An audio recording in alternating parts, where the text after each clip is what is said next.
Yeah.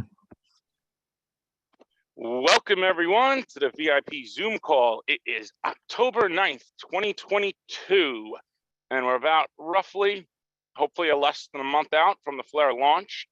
And that's what I would like to cover in this video. We don't need to spend the whole time covering the launch, but they did put out some nice documentation and they put out some nice graphics that could help us all understand and see a visual of what to expect and then talk about it. And now they haven't always stuck by these diagrams that they put out. For example, like Songbird's rollout process, we got to step 3 and then it changed.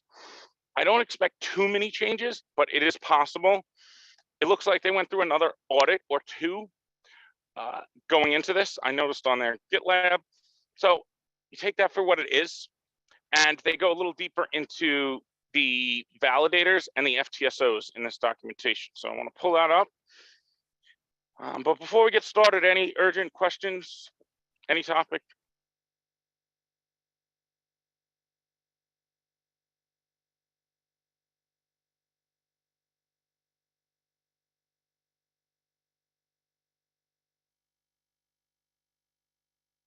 All right, so we have FLR's launch process. So they have a dedicated tech writer who's writing this for them and doing these diagrams. So we should see that document section here. Somebody would like to share that. I can't do it while I'm talking. This is going to start getting just filled up. They said they're only like 8% or something full. So there's going to be a huge document section. And that's really, like, if you had to say there's one core resource with the technicals of how this works and you're not sure, this would be the place to go. Just FLR's built the FLR network, and they're the one doing the documentation. And we haven't had this, so it hasn't been a resource, and now it finally is. So it's good to see that. So the FLR launch is delicate, as it involves a rather large airdrop, a community vote, and the deployment of novel meritocratic consensus system. For this reason, it has been divided into a series of sequential phases with clearly defined triggers that signal each transition. The main goal of this page is to remove confusion around the launch process by clearly describing the purpose of each phase and what happens in them. The secondary goal is to serve as a real-time tracker of the current phase. So without further ado, we see here at the top, this is when private observation mode started on July 14th, 2022. So that's the technical, the network was launched in private observation mode, but it is live. And then we move to public validator mode, public observation mode, where the validator code is publicly available.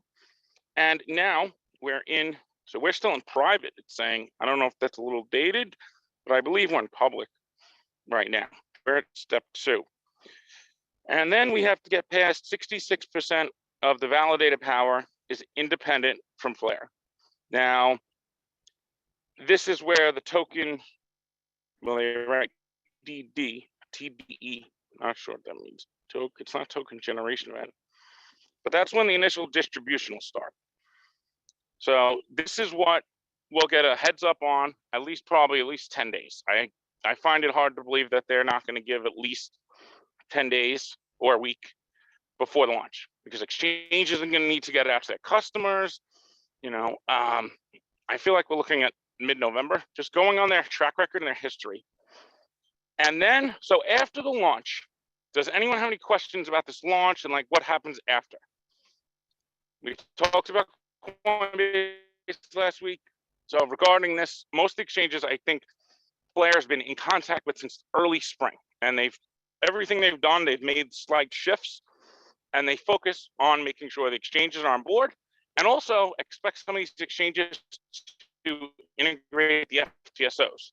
So FLR has said they went out of their way to build, like plug and play setups for these exchanges to either one, build their own FTSOs, which they could do anyway, and then they made them software that they could just have their users delegate through them, and then they delegate to FTSOs for them, or they have the users delegate directly. Now, it's probably the the middle option there, where they delegate for them, is probably what most of the exchanges would do, because then they could take a cut off the top. Like Nexo would be ideal for this if they offer it, because then they could offer a higher APY and still make a good amount of money. And what's great about this, as these exchanges realize, they probably won't do it right out the gate, but they'll slowly start doing it. So yes, it'll tap into some additional vote power will get taken away from some people on these exchanges. But we know that most people who are going to participate directly, interacting with the network. Yeah, we have a hand up here, Mickey. Okay. Come on in. Hey, Mickey, it's Chris. Good Morning. Hey, Chris, good morning. I have a question. I reached out to Kraken yesterday, and they got back to me with a stock answer. Like, we're looking into it, whether they're going to list FLR on their network, because I want to be able to purchase almost right out of the gate. I also reached out to Uphold, haven't heard back from them. I'm going to try Binance US today also. But also what I wanted to know was, historically, what I see is whether it's a stock IPO or something like this, an airdrop, there's an initial rise in the price and then it drops back. And I'm just wondering if everybody feels that's the same way this is going to happen. FLR's going to come out of the gate, it's going to pump up, then there's going to be a dump. And I guess great question. Last question, last part of that is, do we know exactly which exchanges are going to list FLR other than BitTrue? And I'll let you have the floor now. Thanks, Mickey. Oh, great questions. All right, so let's start with the second one.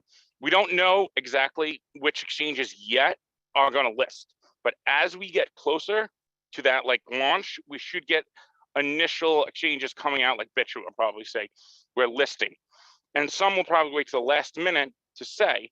Now, if one does and they start like a domino effect, then they'll all list, because they're not going to want to lose business. Because if they don't list, you know, FLR's going to be probably a top 100 blockchain pretty much right off the gate.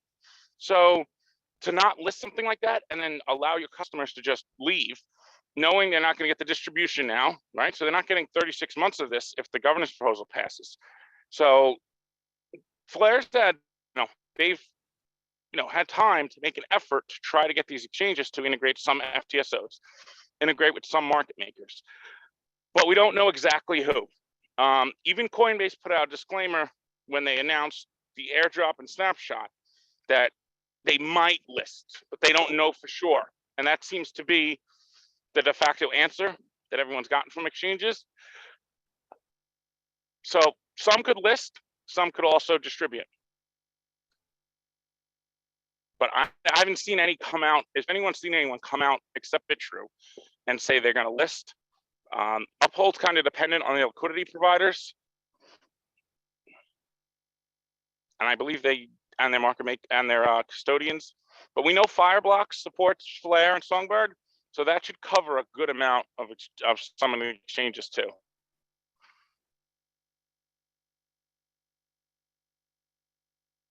And most of these exchanges should run their own nodes, but if you look at, I was yesterday looking at the XRP ledgers clusters of public nodes, and you could see who's connected to it, and it's more exchanges than you would think that don't run their own infrastructure, and they probably should. But the public one is that good, like for example, they built up the one for the foundation for XRP over the past like couple of years to where it could handle anything thrown at it now.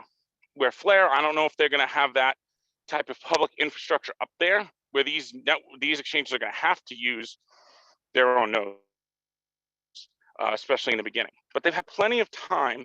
So regarding that, we're going to kind of have to wait and see. But let's keep an eye out, everybody, and which exchanges list, because like Chris was saying, it might not be that you want to sell or anything. It's that you actually want to buy, and it's just more convenient if you knew which exchanges, and it was the exchange that you used all the time offering trading, it would be much easier.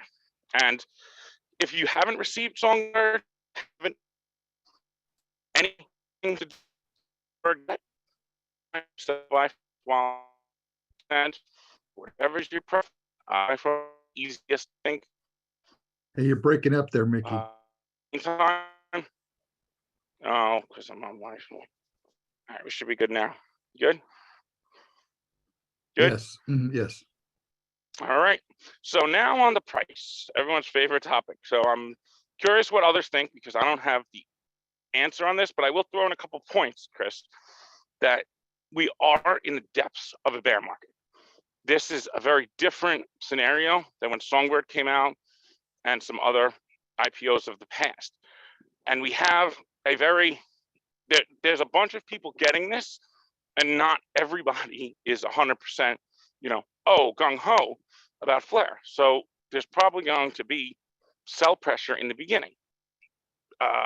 If anyone else wants to share their thoughts on this in these conditions, that's typically how it does work, Chris, from what I've seen, but it's just a very different market now. It's hard to say if we're going to start high or we start low going in.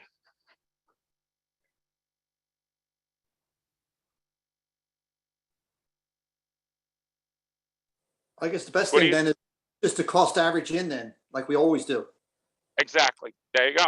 All right. You beat me to it. That's, I think, that's what I'm going to be doing. But now, speaking of that dollar cost averaging, we have a little time period here and a window where you want to be able to preferably buy. Now, you don't have to buy within this window if you went 2 weeks after it or something. It's not the end of the world.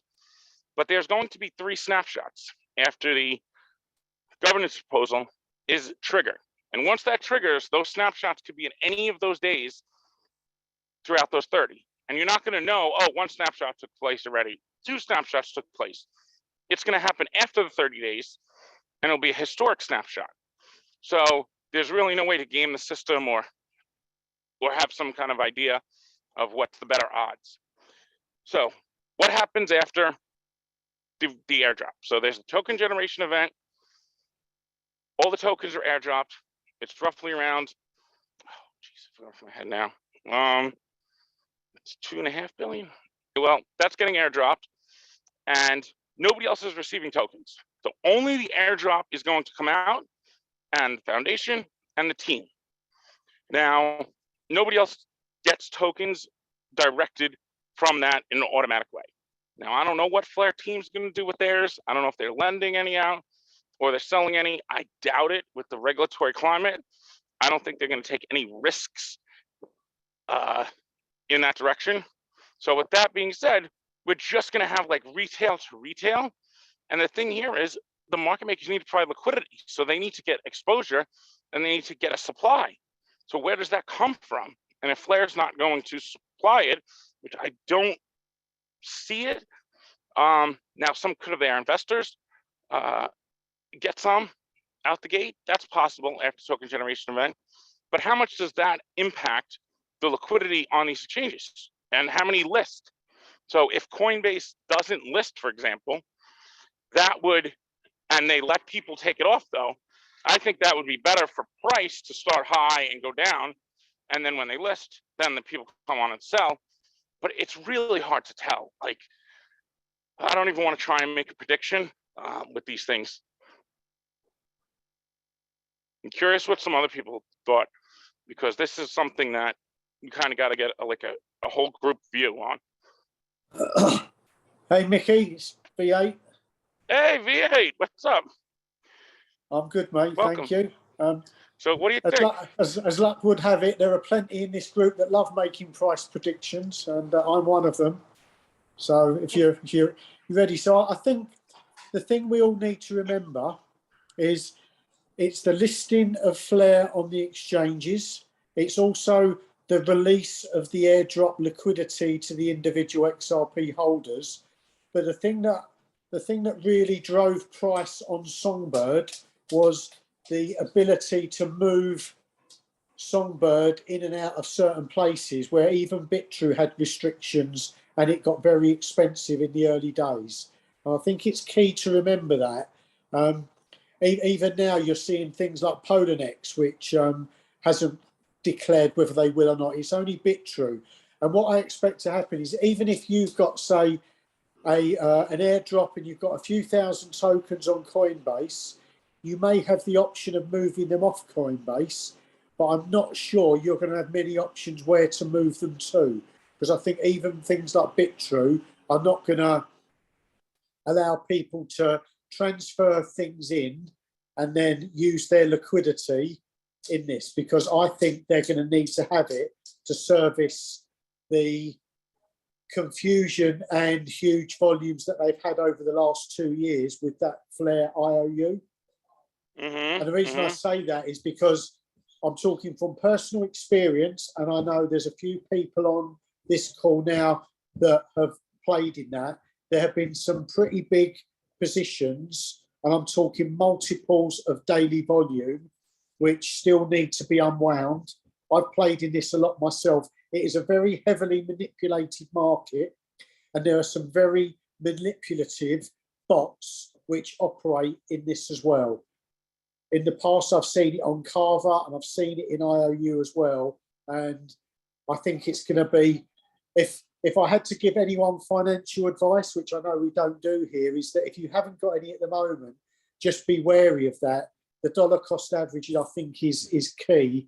But this could be anything from $1 to 20 cents within the first few hours of it being launched. And I can remember an awful lot of people, Patsy was one of them, I think got the price predictions on Songbird bang on saying it's going to be below 5 cents. The trouble was not many predicted it going over 60 cents in the interim. So it's all about the timing. And that's one thing that this market will never let you get right. So that's just my 2 picks, just to hopefully save you having to put your you-know-what on the line. And yeah, people don't know who So I am how do you anyway. think that affects price, though? Like, now, if, say, these people are able to get to their assets, right, that they receive, but they can't trade them right on the platform that they're on. Yeah. Now they have to move them. It would, even if there's exchanges that aren't in our jurisdiction, it would at least provide the arbitrage, though, to even out the prices. I mean, So my experience of that. So I had coins all over the place on many exchanges, and the one I would lean to is the experience I had on Bitstamp.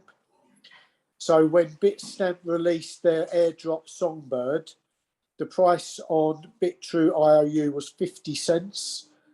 Well, the price you got on Bitstamp was down in the low 30s, but you could not move your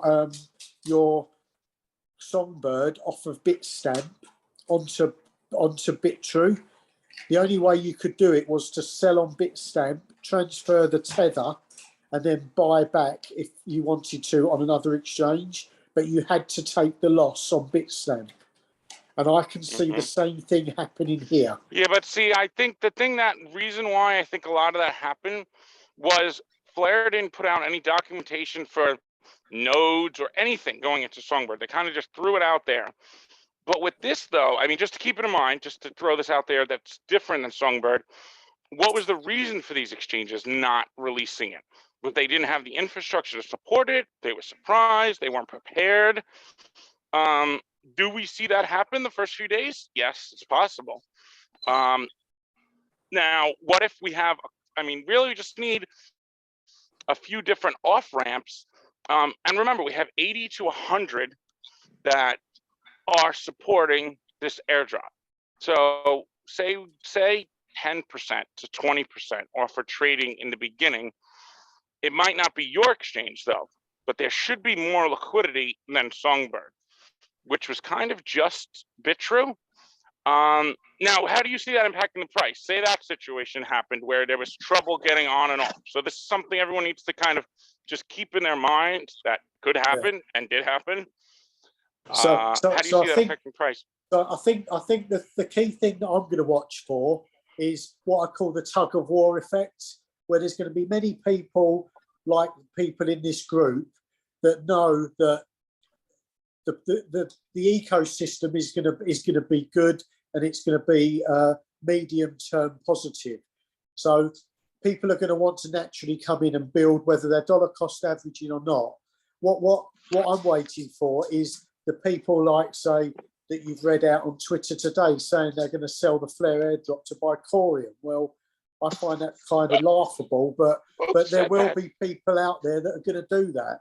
And I want to see that affect price before I start to come in and buy. But you're never really going to, and that's going to be the gauge for me as to how the kind of exchanges that where you're just going to get people taking their 50% and getting out of the ecosystem, and the people that know that by doing this that they're going to get access to delegate and have a crack at building the other 85% up. That's the crux of the whole dilemma for me, and what becomes the dominant price generator first. So not only have you got price predictions, but you've got some definitive push and pull actions which are going to drive price as well. And which one comes in first? I think that people are going to struggle to get their hands on the airdrop as soon as people think. So the selling pressure is not going to come as quick as people think. So as long as there's people that don't believe in the ecosystem, don't start to say after 2 days, well, it's still around 50, 60 cents. It's not going down. Buy, because they haven't seen the sell effect yet, because none of these sellers can actually get it off Coinbase, can get it off Bitstamp, can get it off Uphold, can get it off Kraken, because they don't have the off ramps to the pricing mechanism to actually sell. Because as you said earlier, not only do people have to have the airdrop, but they have to be able to sell it on those exchanges. If they can't, and BitTrue is the only one, then they've got to be able to transfer it off, have a BitTrue account to transfer it in, which they probably haven't got. There's a lot of dynamics there that could drive the price, which is why I say that 20 cents to $1, which is my expectation. Which one we hit first and second is anyone's guess, but just to raise awareness that could be a possible outcome here. You know, I was thinking the same thing, D8. And so when it was 20 cents, I bought a bunch at 20 cents. Yeah.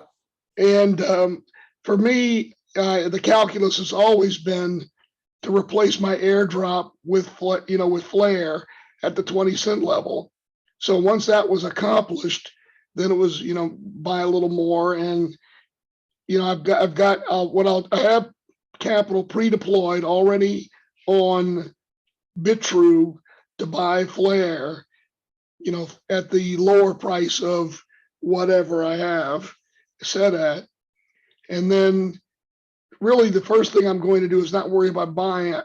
If my auto is hit, then I'll have more. If not, I don't care. My big focus immediately is to get it off of BitTrue before people begin to try to buy it and then get it off of BitTrue. So my first task is to remove all that I've already bought off of BitTrue and get it over to be delegated immediately, because I don't want to get caught in all of the overcapacity, demand, et cetera, whatever on BitTrue, because I believe that'll be probably the first one where you'll have any type of off-ramp access. Maybe I'm wrong, but if Songbird's any guide, they were the first one to be able to do anything. And then, and then the other, it's like anything, because, is that price comes down to you, you don't go to price. Yeah. Hey, Debbie has had her hand up for a while. Debbie, do you want to chime in? I'll raise her hand. Thank you, Yes. John. Go ahead, Debbie. Yes, I was wondering, like, some people may not have the airdrop coming to them. So when do you think we'll be able to swap, like maybe on Pendulum or Oracle swap into, and maybe we could just load up on some of those other assets that are there in Bifrost right now and then just swap into it when, do you think there'll be liquidity? Great question. Yeah, so I do think that Flare has had the time and they've been working with Pendulum seems to be ideal, but even like a Blaze who's, been developing, once they have the DEX component out, it's now a matter of really getting the DApp on Songbird and Flare. I could see liquidity between Songbird and Flare being provided by the DEX. Like that will be a route where people could go between Songbird and Flare. Now, of course, Songbird's going to have its own price thing. The question is there going to be a stable coin that can be moved off of there to an exchange? And then that would provide that liquidity either on or off. And that's something we know that, Flare Finance struggled with in the beginning with the stable coin. And the question is really, does Flare have the connections to where they're going to be able to bootstrap some liquidity on and I don't even want to just limit it now to just Flare and Songbird, because that's possible and likely, but then they might have liquidity between Bitcoin and some of these assets and Flare in cross-chain swaps. So if they're able to offer like a swap market where people could go from Bitcoin to Flare or XRP to Flare directly, now you kind of bypass, well, at least for the people who are engaged, they'll be able to go directly in and out of XRP to FLR. Now, of course, arbitrage is going to have to level up the prices because it might not be the best rate, 10 minutes after everything launches or an hour.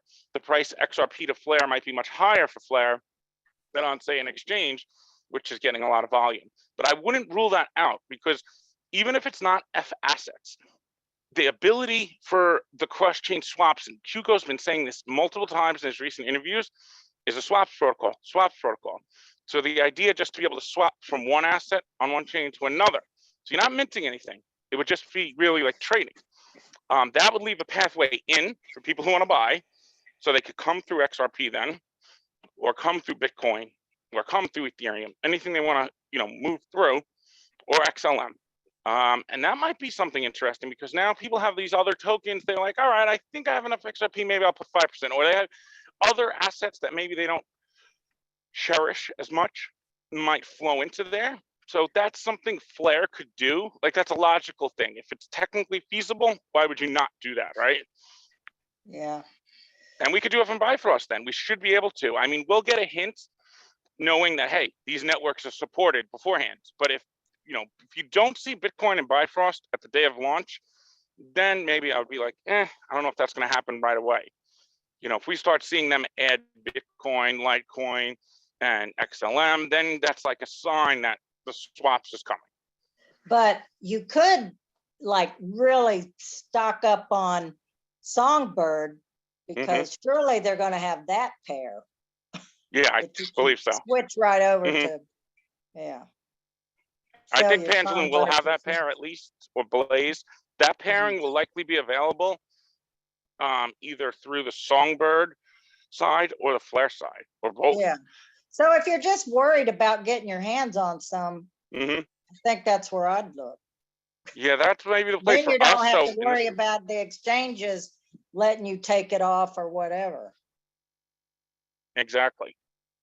Yeah. Now the thing is, they're going to want to make money, these exchanges? You would think with the volume and going in, it's been 2 years anticipated, and we still have one of the biggest communities, especially outspoken with this case and everything. The last thing I think these exchanges are going to want is to piss off the community, and dealing with that. Now, Uphold, I think, is another one to keep in mind. They have Uphold and Coinbase probably have the most, I feel like, claimed that at least you'll see publicly on Twitter and everything. That's where a lot is. So we need to see coming out.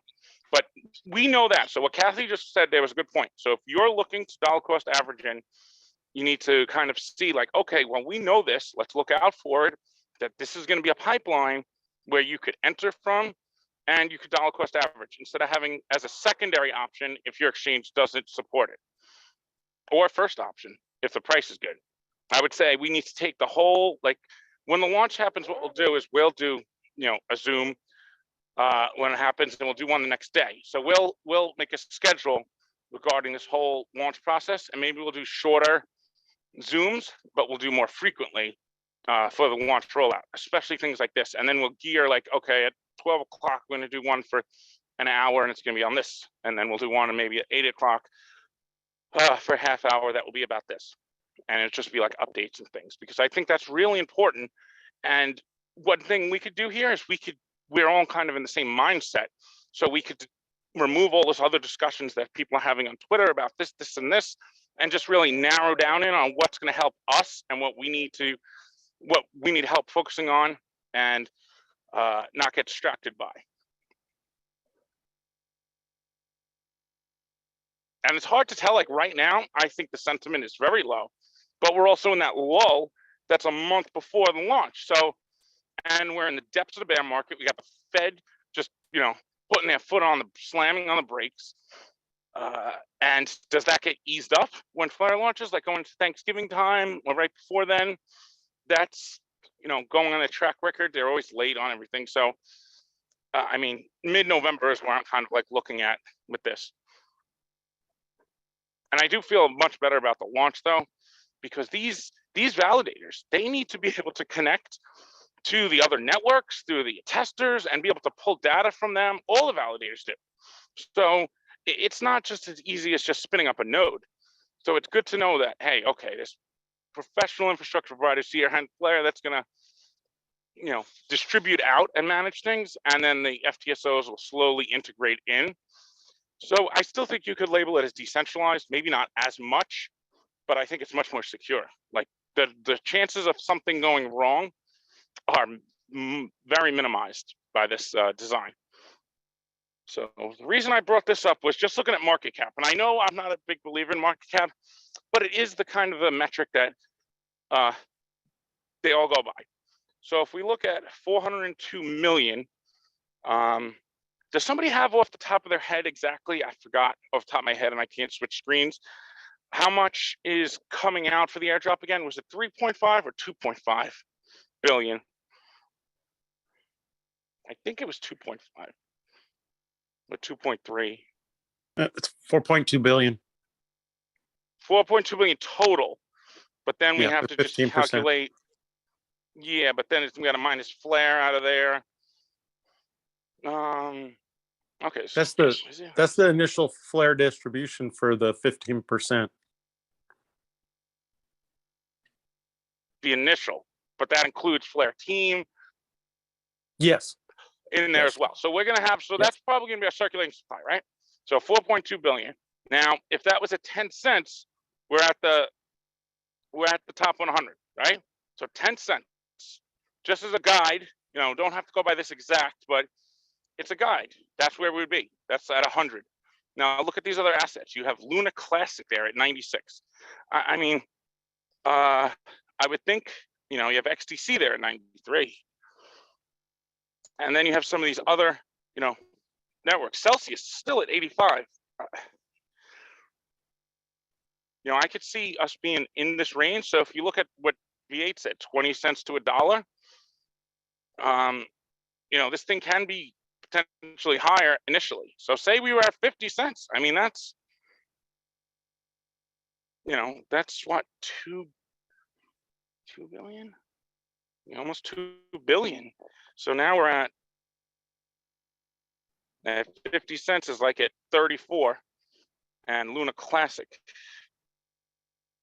You know, those are things that are going to, the value is going to just come out of, right? So you could see things like Luna Classic is holding $2 billion in value. That's going to just, you know, filter out to other assets.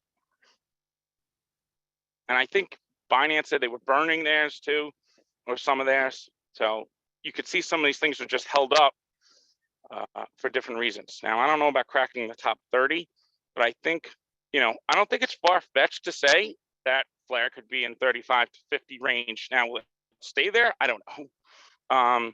But I think shortly after, you know, real value of what Flare should be, then there's another discussion here. So there's like a good entry, but if it only lasts for 3 weeks and now you got in, okay, at this, and you're like, it went down a little more, and it stayed down there for a month, and then from then on it went just up, and you're still accumulating. So balancing out how much you're going to earn from what you bought in at, and what is a good price to get in at. So regardless of what everyone in the market's doing, because you know the psychology is going to be all over the place. You're going to have people that when they sell, they're going to just want it to go down because they sold, and they're not going to want to see something do good that they can make profit from. So we're going to have that constant like negative thing that I think will impact the community in the beginning. And then you'll see people, you know, all in moonshots, $10 price predictions, banks, everyone's going to use Flare. So you have these extremes, and we need to kind of have a realistic approach of what is the longer term, because there's a lot of supply coming out. Now, it's not all inflation, so we have to look at this 3-year period as a distribution period. So the price, the true value of Flare probably won't be seen until after kind of year 3. That's when the distribution kind of ends.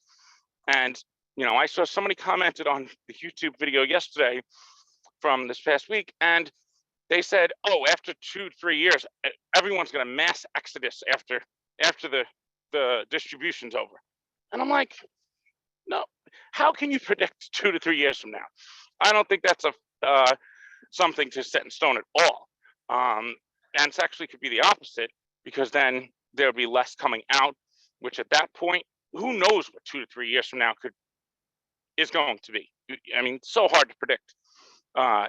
This launch, 93 years from now, we could have a completely different market, and it could be, $20 trillion market, and everything's very different. Or we're in the depths of a new bear market. I don't know. And Mickey got a couple hands up here. We got Chris and all right, our Willie. Yep. Well, good topic today. All right. Come on in. Who's next? Chris. Hey, it's Chris again. Somebody alluded to this a couple of weeks ago. So let's say you bought 100, it comes out of the gate, it goes up to $1, and you buy 100.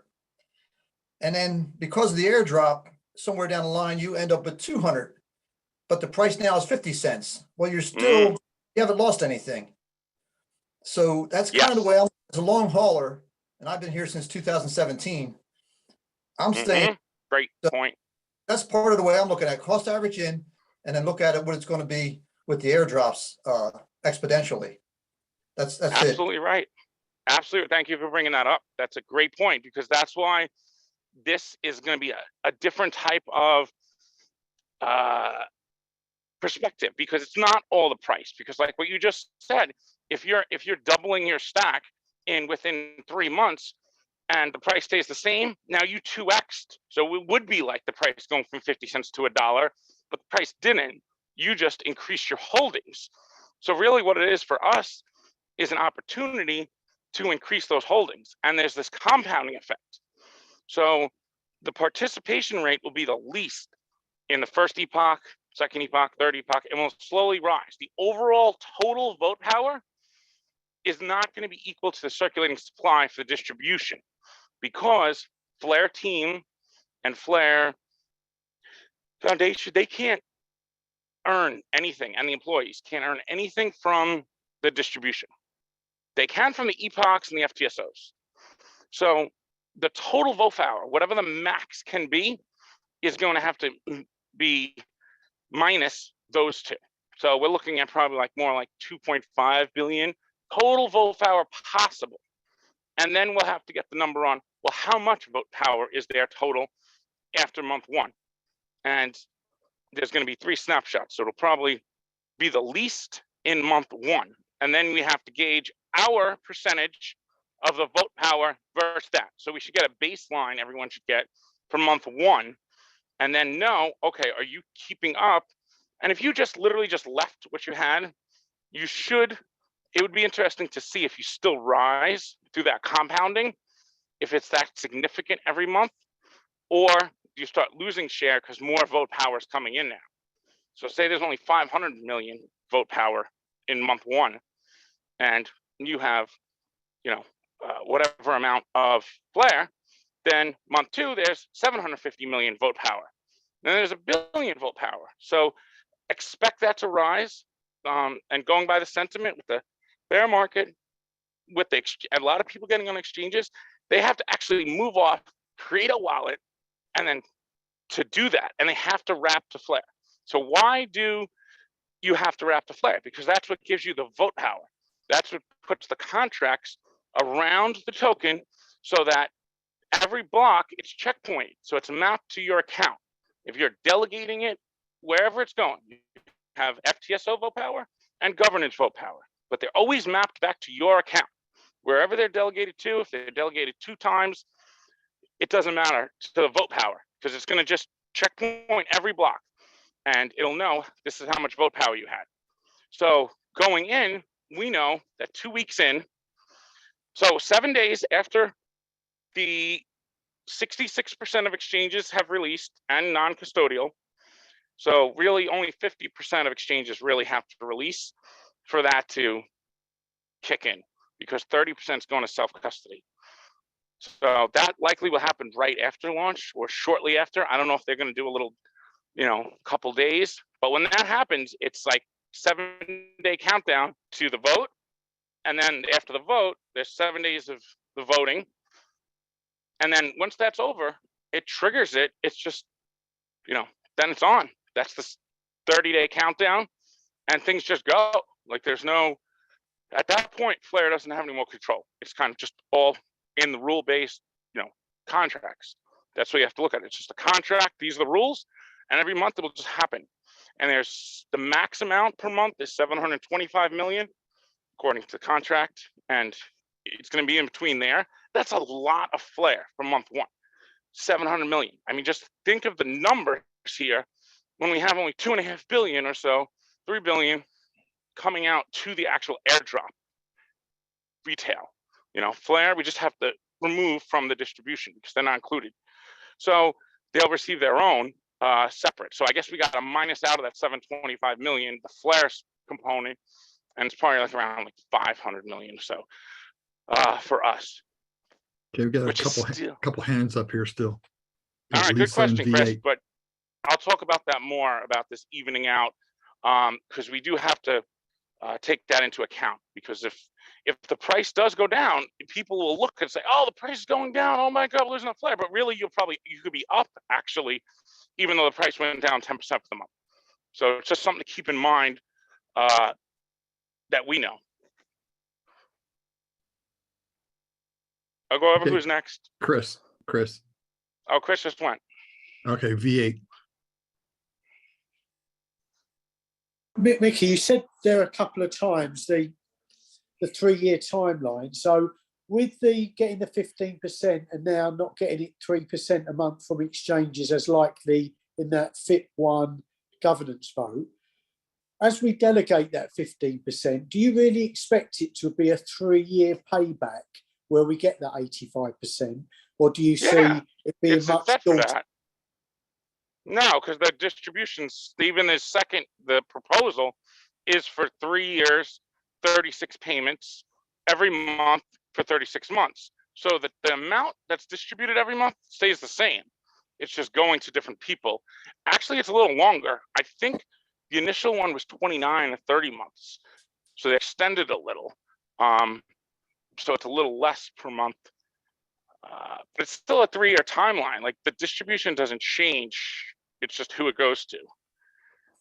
So if the only chance you've got of reaching that 100% quicker is if the amount of people that delegate is drastically below what the optimal level should be, then your share each month or each epoch will get greater, yeah? Say that again? Hold on. So say for instance, the vote goes through and there's an equal amount of Flare that's going to be allocated each month. If only 50% of people delegate their Flare, then the chances of you, as if you're delegating, getting more back each month will go up 50% using a flatline perspective. No, I'd be way over that. You would get a lot more than what you would have got, because they're assuming at a 60% participation rate or 65, it would be about even. So at 15% participation, that's like 5 times less, almost. Sorry, I said 50, not 50. Oh, 50. Oh, okay.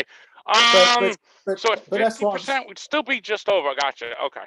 But that's what I'm saying is that if not 100% of people are delegating or the 60 expectation, then your payback each month must get greater than what your original 3% would have come at. That's what I'm trying to get at. Okay. Yeah, it's going to be more. Yeah, because we have the epochs, and so just so everyone knows, I got what you mean, but I'm just going to explain it. We have epochs that are compounding every 3.5 days. The rewards are not crazy high. It's only 70 based on really the circulating supply. So a lot less than the 100 billion, right?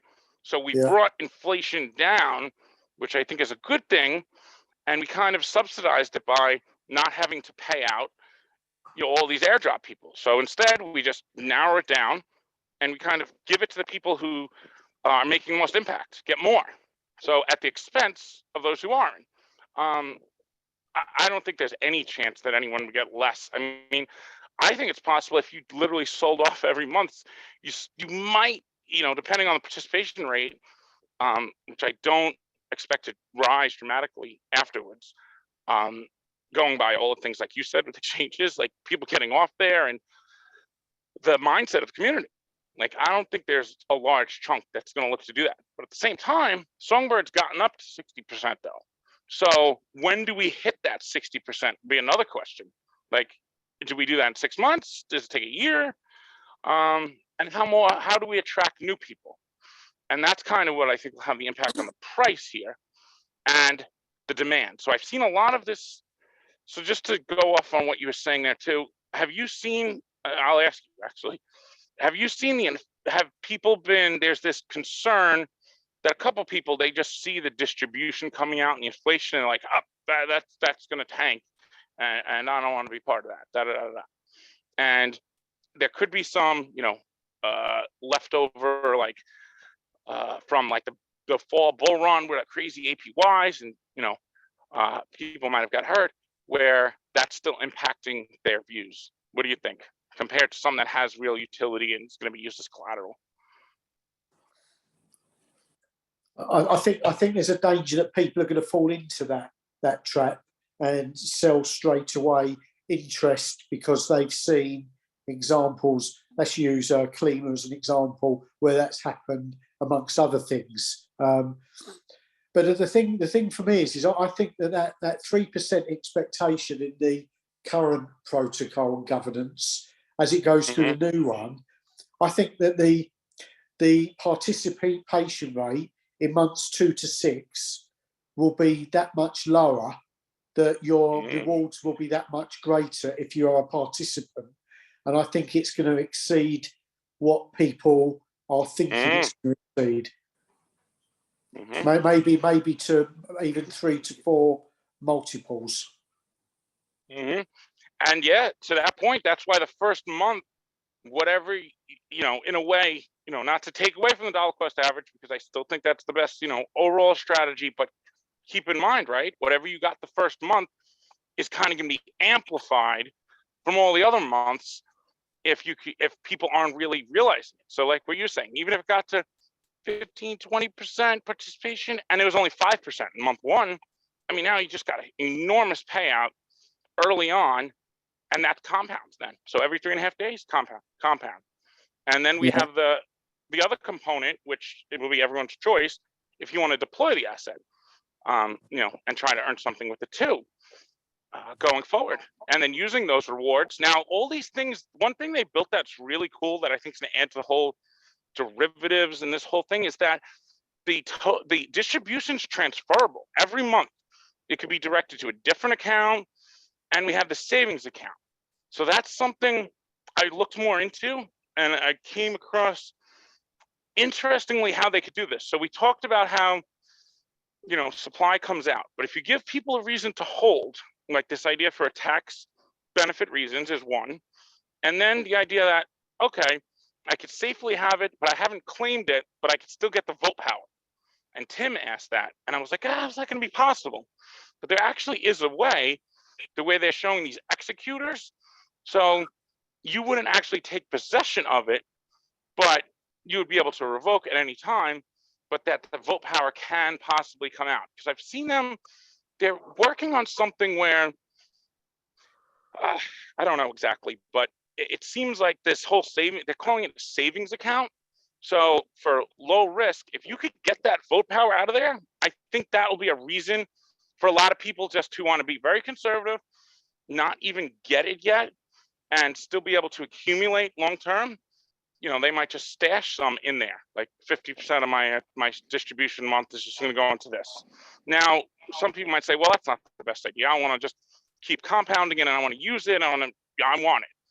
So I think that's flexibility here, leaving that open. It should be interesting. Now, is there benefits that come from that? I don't know. But something's going on with that whole idea of the distribution. Same with the FTSO. Can anybody hear me here? Yes. Say FTM. Hey, how's it going? How we doing? I'm out here multitasking. I'm winterizing my boats and cars and stuff. I need to go fishing tomorrow. So anyway, I pretty much agree with everything that's being said here. Okay. The rewards are going to be massive in the beginning. And, I keep going back to the same old theme. People aren't going to be able to figure this stuff out of the gates. So I'm looking for, probably a 15 to 20, maybe 25% participation rate in the beginning. And that's probably might even be high. Okay. But one of the things I did want to mention, especially for some of the newer people, the veterans all understand this is, I'm going to have assets setting over. I'm using Bitrue.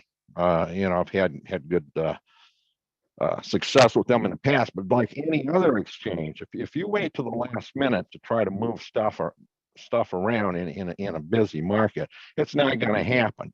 They'll lock it down. They'll put you under review. They'll do 99 things except do what you need to be done at the time. So my recommendation, if you will, is make sure you've got assets already available on whatever exchange that you intend to use, because when that price moves, and again, nobody's got a crystal ball. I don't know where that price is going to be, but I do have the ability to go in there and put some buy orders in. And I fully intend to stack those buy orders, but I can't place them until the asset is actually available. But I can, knowing that this is going to happen within the next 3-4 weeks, whatever, have some assets over there in advance. If you wait to the last minute, you're going to miss the boat. It has been my experience in the past with these exchanges. So that's just my 2 cents. No, good point, FTM. So let's take FTM's point and Kathy's and kind of put them together, where if you have assets out there, now you might be able to go through Bifrost, and we might know beforehand, or have them deployed in an exchange that is going to list. So if okay, this one's going to list and they're allowing it to take off, we should know, we should have some that we should be aware of before the launch, that we could definitively. Now, then there'll be some that will be unknown, like what FTM said here, where you could get, stuck. But that's something we got to gauge right before. Now, then there would be the route through Bifrost. So do you want to keep some whatever asset, as long as it's supported on Bifrost, to move right into something like Pendulum? You just want to swap into Flare through that.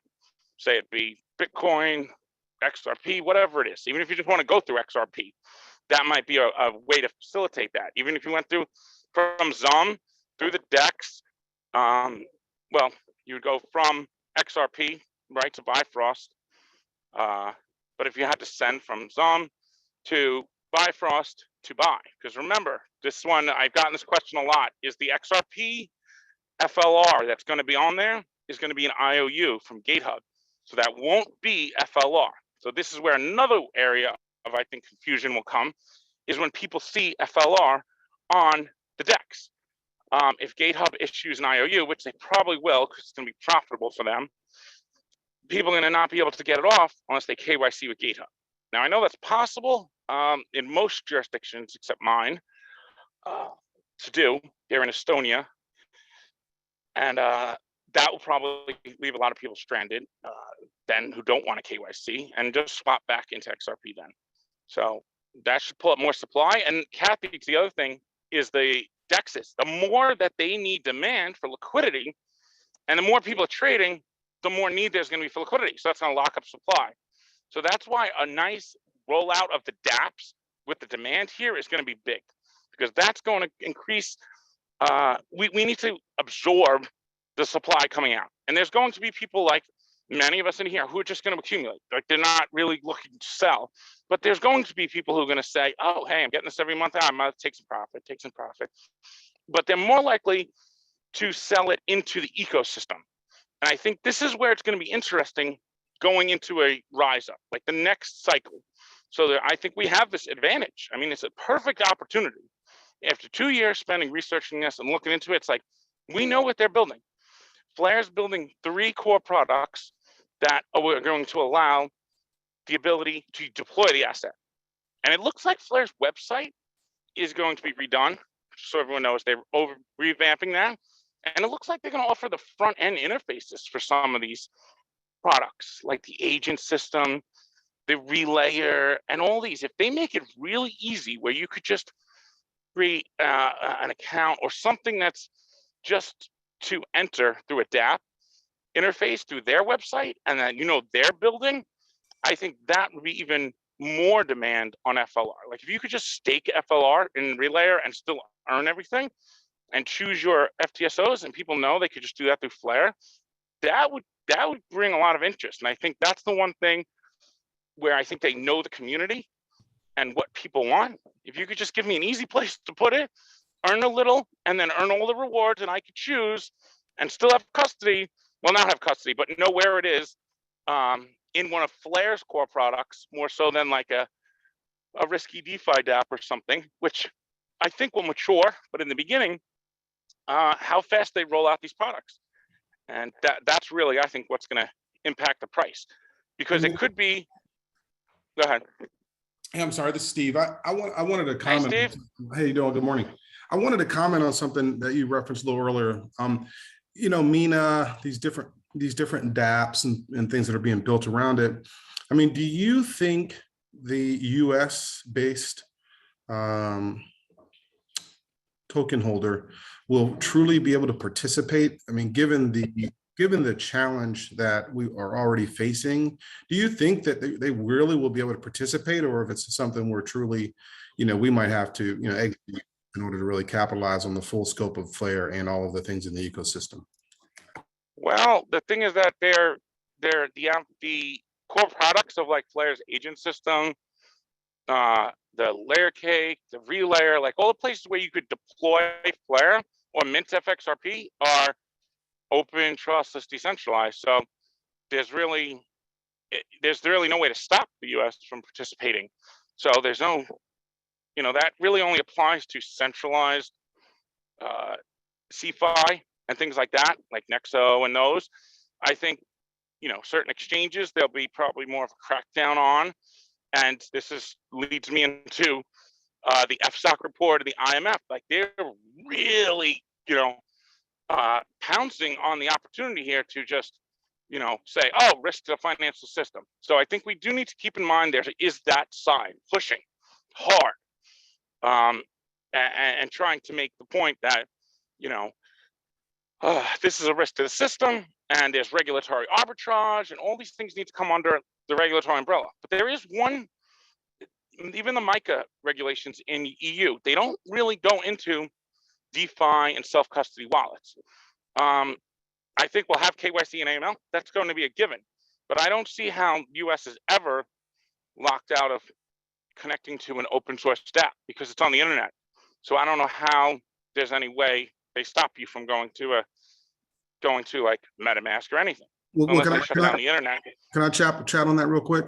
So Apple, Google, most of us use or access through our phones. We've got to go through those stores. They have the ability to shut it down. I mean, they shut down some access to a couple of crypto sites, dApps, exchanges alone. So those are that they don't have the ability to shut down the web dApps.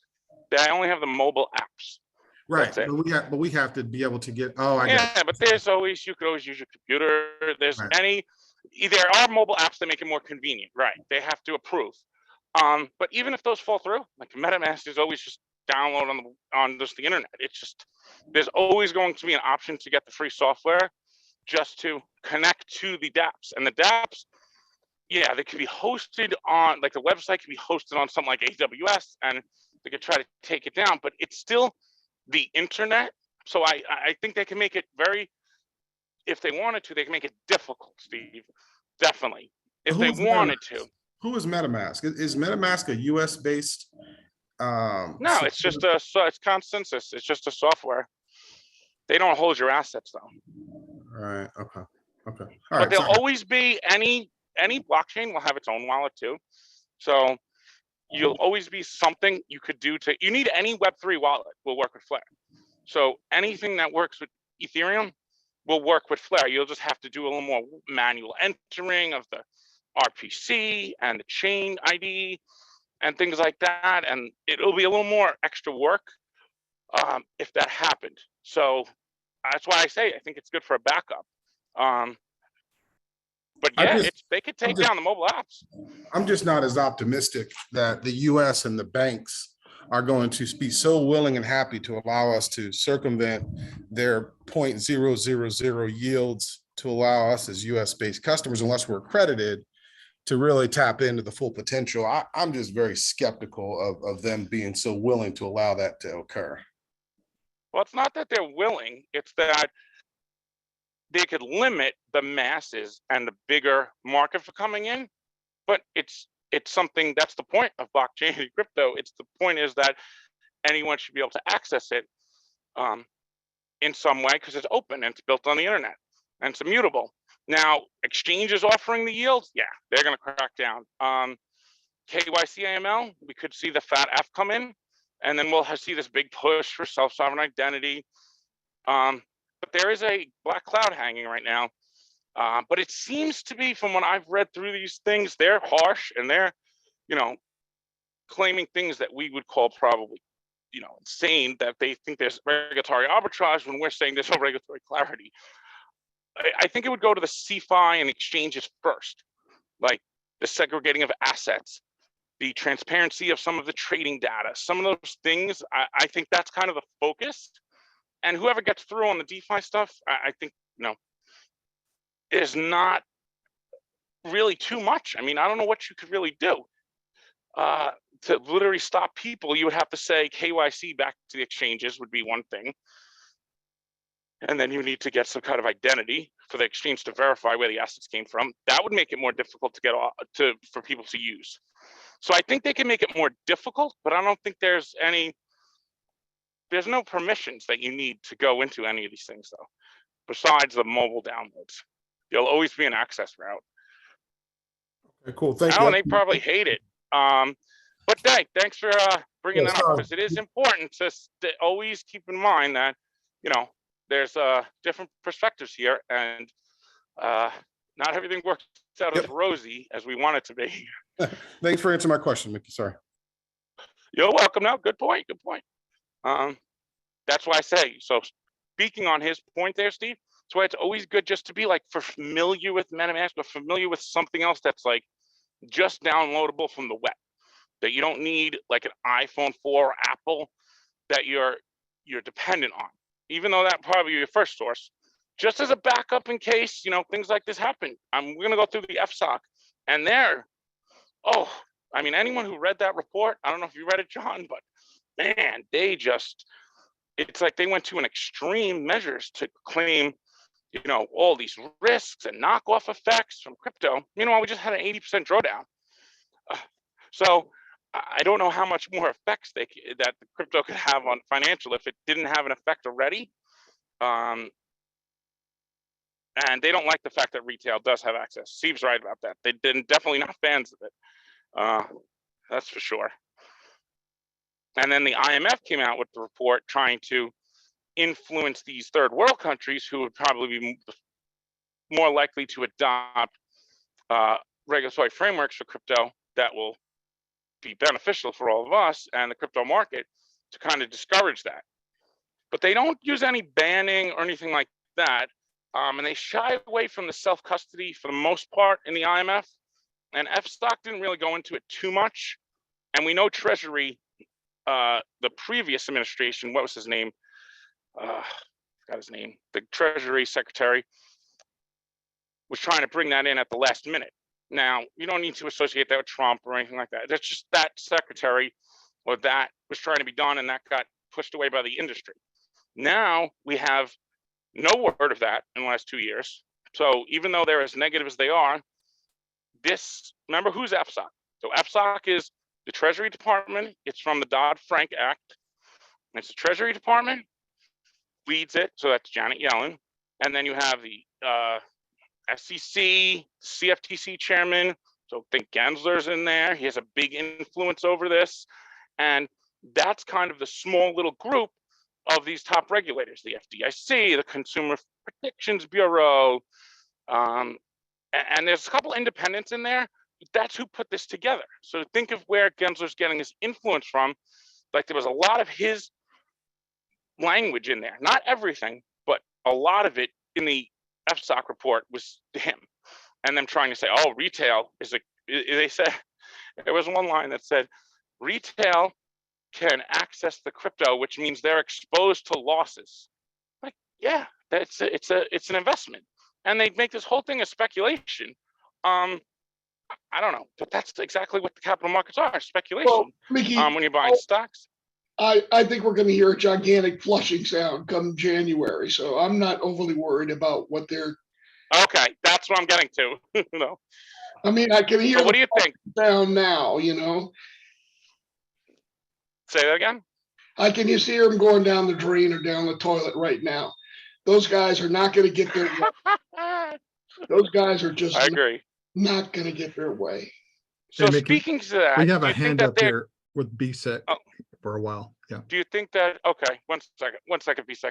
Do you think that this is going to antagonize? Because when I read it, I'm like, wow, this is only going to piss off, those who've been saying the opposite. Yeah, I'm glad you used that word because I cannot believe that the 2 or 3 people we've been watching and following, and I've been watching our boy real close. He is angry. Well, he is really upset about it all, period. It's just no other word about it. And all the stuff that's going on in this particular state in the election is just making him more pissed off. So, they cannot wait to start doing what they want to do come January. So all we need to do is just, continue what we're doing, focus on what we can focus on and what we can do, and let that sort itself out in January. Because, we're going to have enough to focus on just doing all the mechanics and thinking about how we're going to, be very strategic in our investment. Exactly. We can't impact that any more than we already are. So no sense fretting about it. Just know that people are going to, if the House changes in, this election in November, then January is going to be a whole different ball game. So that's where I am. I'm going to focus on what I can do, not what may happen. Exactly. No, good point. Thank you for bringing that up because I thought that should definitely piss them off because this is an advantage. Once again, that strategic kind of focusing on what we can, knowing this. Well, everyone's kind of got this black cloud. They're going to, really try to squeeze crypto, and it's not happened yet, but it might. So, now it's time to accumulate. Thanks, John. Brian, go ahead. Sorry, I had to wait. No, it's all good. No problem. So I don't mean to take the conversation backwards, but when Songbird launched, I was up for that. I stayed up for that, but I think BitTrue was like the only exchange that was actually available on. So I watched when it launched. It launched, and I think the first price that I noticed was 2 cents. Immediately went up to 6 cents, and when within about 20 minutes or so, I believe it shot up to like nearly 90 cents. So my question to you or John or any of these, you smart chart guys out here is if Layer is available on more exchanges and, we have like a more stable volume into this, what does that do for the volatility and the price action on Flare, say in the first, day, 24 hours? What do you guys think? Is it going to be more volatile or is it going to be a little bit less because there's more exchanges available? Well, I hope V8, because V8, really knows about exchanges more than I do, but I expect volatility. Yeah, and I would add in the DApp side. I'll let VA, you could take it for the exchanges, that if they give people, like if they could have something out there where people are aware, and especially even us especially, that they could do something with their FLR, it will hopefully create a demand for people to hold and or buy more. But if it's just strictly speculative left to, then it's all just in the hands of, you know, people's mindsets and these exchanges. What do you think, VA? How do you think that impacts things, the volatility? Because we had a narrow group participating, right? So we had everyone who claimed from Bitrue and self-custody all funneled into one exchange. So we have to keep that in mind, that everybody who 30% got through self-custody, they had one exchange really to access. So everyone's funneling in there. And the airdrop's identical, but it's not all coming. It's not going to be identical. Even though the same amount's supposed to come on the airdrop day, we know Songbird, it all didn't come at once. It trickled out every couple months with exchanges. So what do you think, V8? I think the old cliche I use is when someone asks me whether a price is going up, I always answer, there's more buyers than sellers, which is a bit of an oxymoron, but the reality is that there's more buyers chasing a single offer, which means that the price rises. And I think it goes back to that tug of war effect as to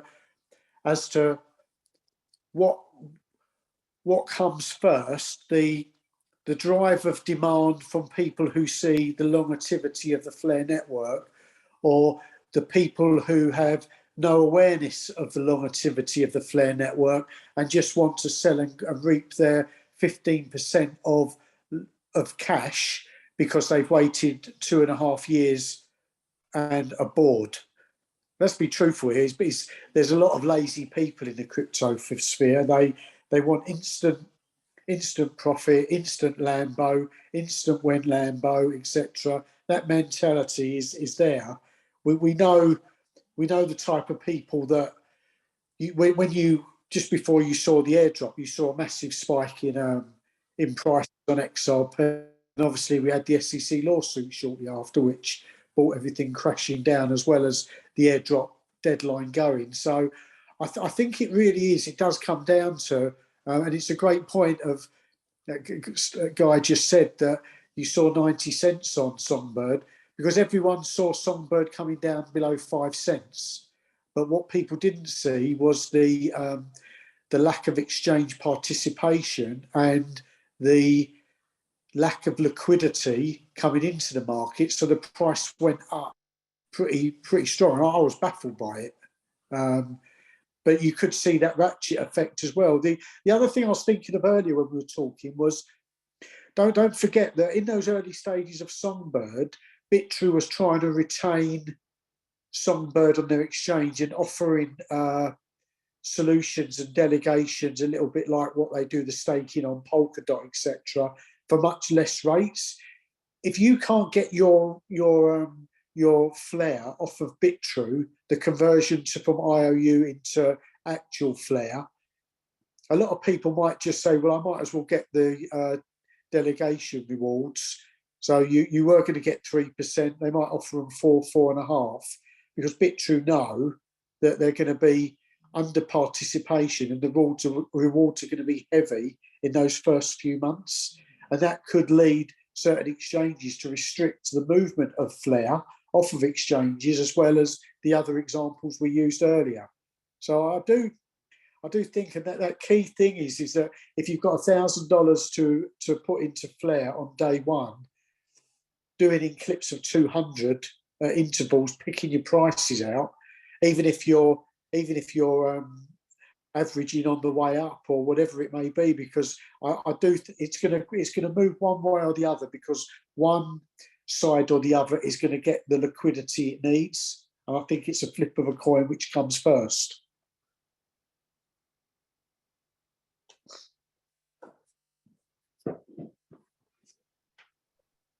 No, great point. That's a good one.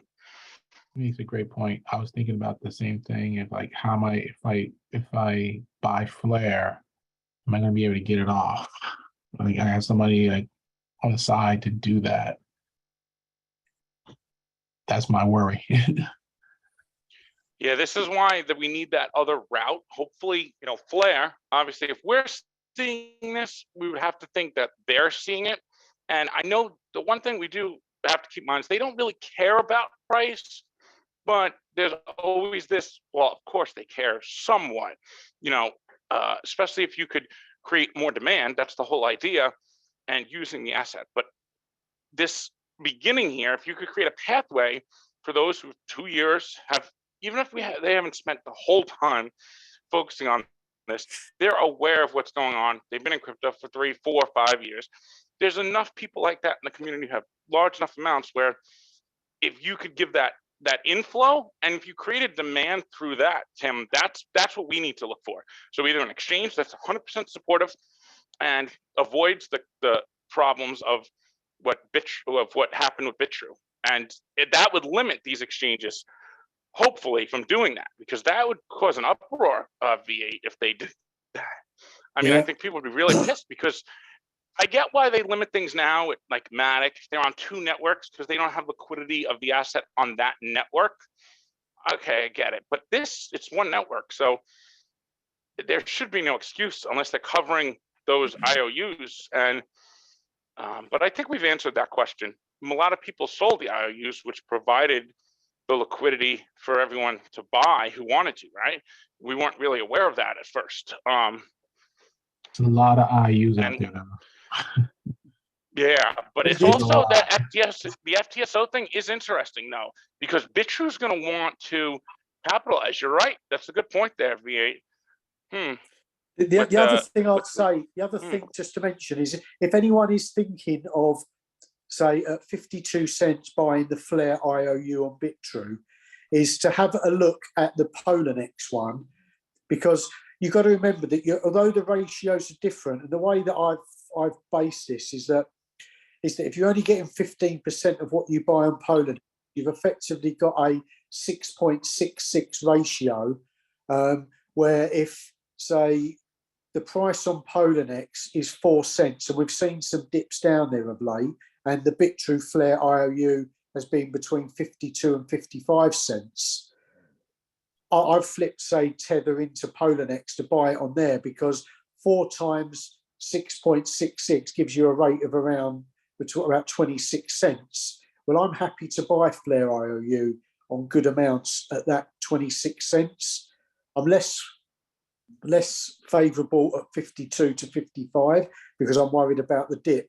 And having a combination of the two, although it is complicated to get your Tether over there and buy that, as a balance between the two, you start to average in better than just buying naked Flare IOUs. Because if you followed it on BitTrue of late, you'll notice that it struggles to get down below 1 to 1 against XRP. There's some very good reasons for that, and I'll let you read into why I know that. Can you repeat that last part one more time? Just want to make sure I have that right. It's to look at the Poloniex aspect, because I think you get cheaper prices of Flare on there. Because if you'd noticed that as the XRP price has little run-ups of 2-3 cents, the XRP against Flare struggles to go under a 1-to-1 ratio.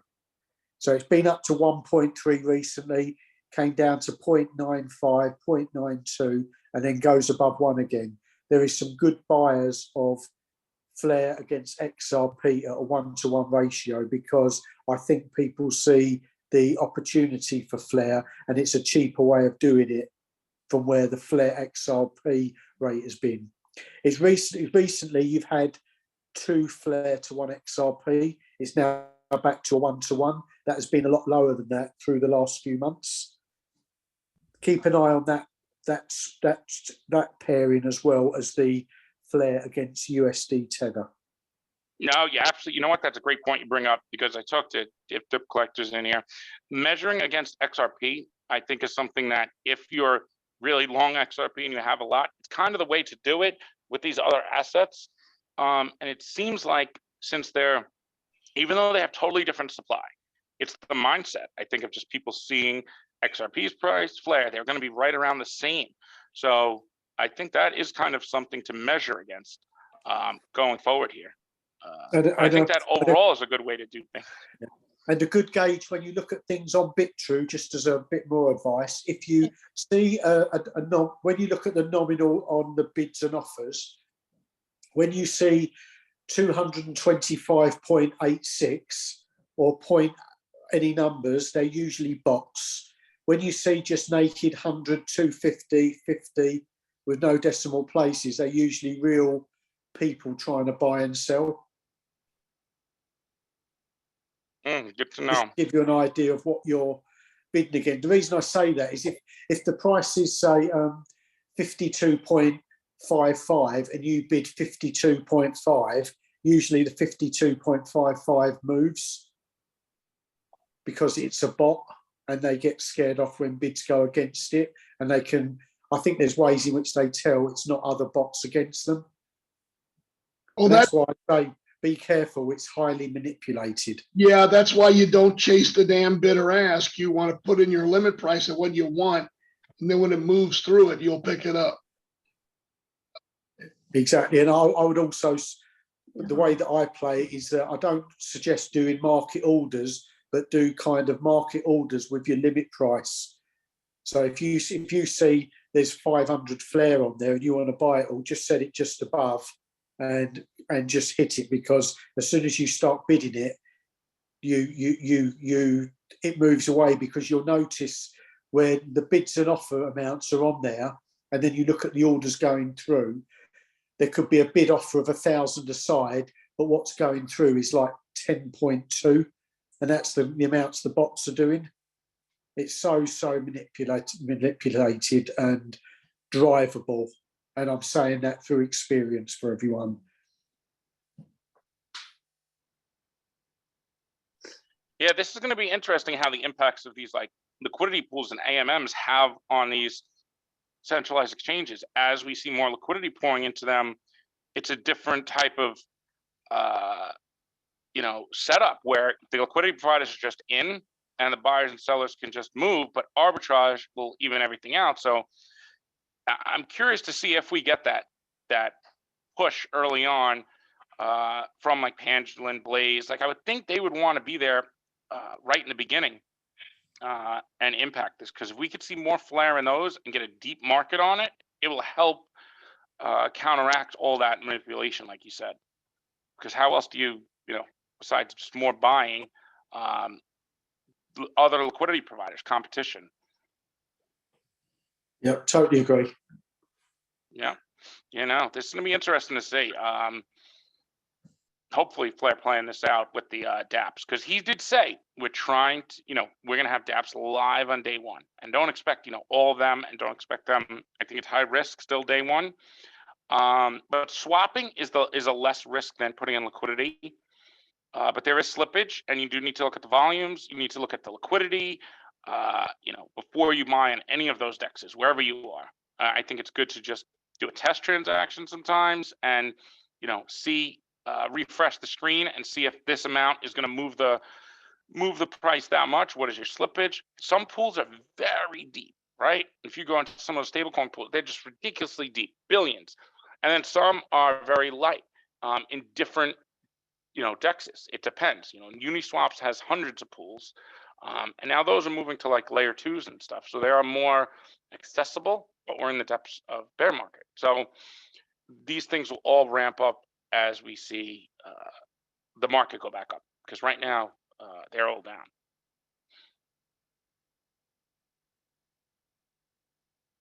I got to look into Pangolin. We'll cover that on Wednesday to see what they're up to regarding that. All right, so here's a question for everybody. I don't know about anybody else, but there, as a United States person, I could not get in to Polynex, so that's kind of. Oh yeah, Polynex. I can't either. Yeah, because they got booted from the U.S. Yep. They left to Bermuda.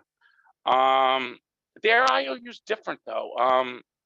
It's different as it represents the whole distribution, right? But then it's only going to be 15% when the people receive it, right? V8? Or is it That's right. And I think the negativity around the Poloniex was around when you weren't going to get the full quota and you weren't going to get the knock-on benefits with things like Flare Finance. But since that kind of gone off the boil, I think people are losing the fact that, yeah, the price is cheaper, but if you buy 6.66 times the amount you're doing, then you kind of balance it up. And if you're buying 6.66 of the amount and the price is at 4 cents, then you're kicking in around 25 cents when the true IOU is 52 cents. There you go. Yep. So everyone see that. So I hope everyone listens to that, because if they come across that, and I think we're going to see it more and more. And I'm not saying risk everything, but just remember, you can't.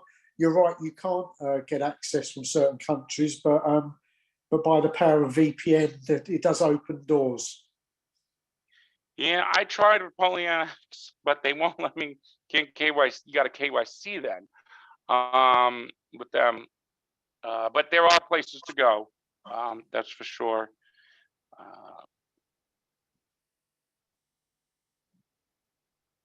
Like I would think, so speaking of the services for different exchanges, I would think the Bitrues, the Uphold, like if I'm Uphold right now, they're going to have to pivot to the service type thing.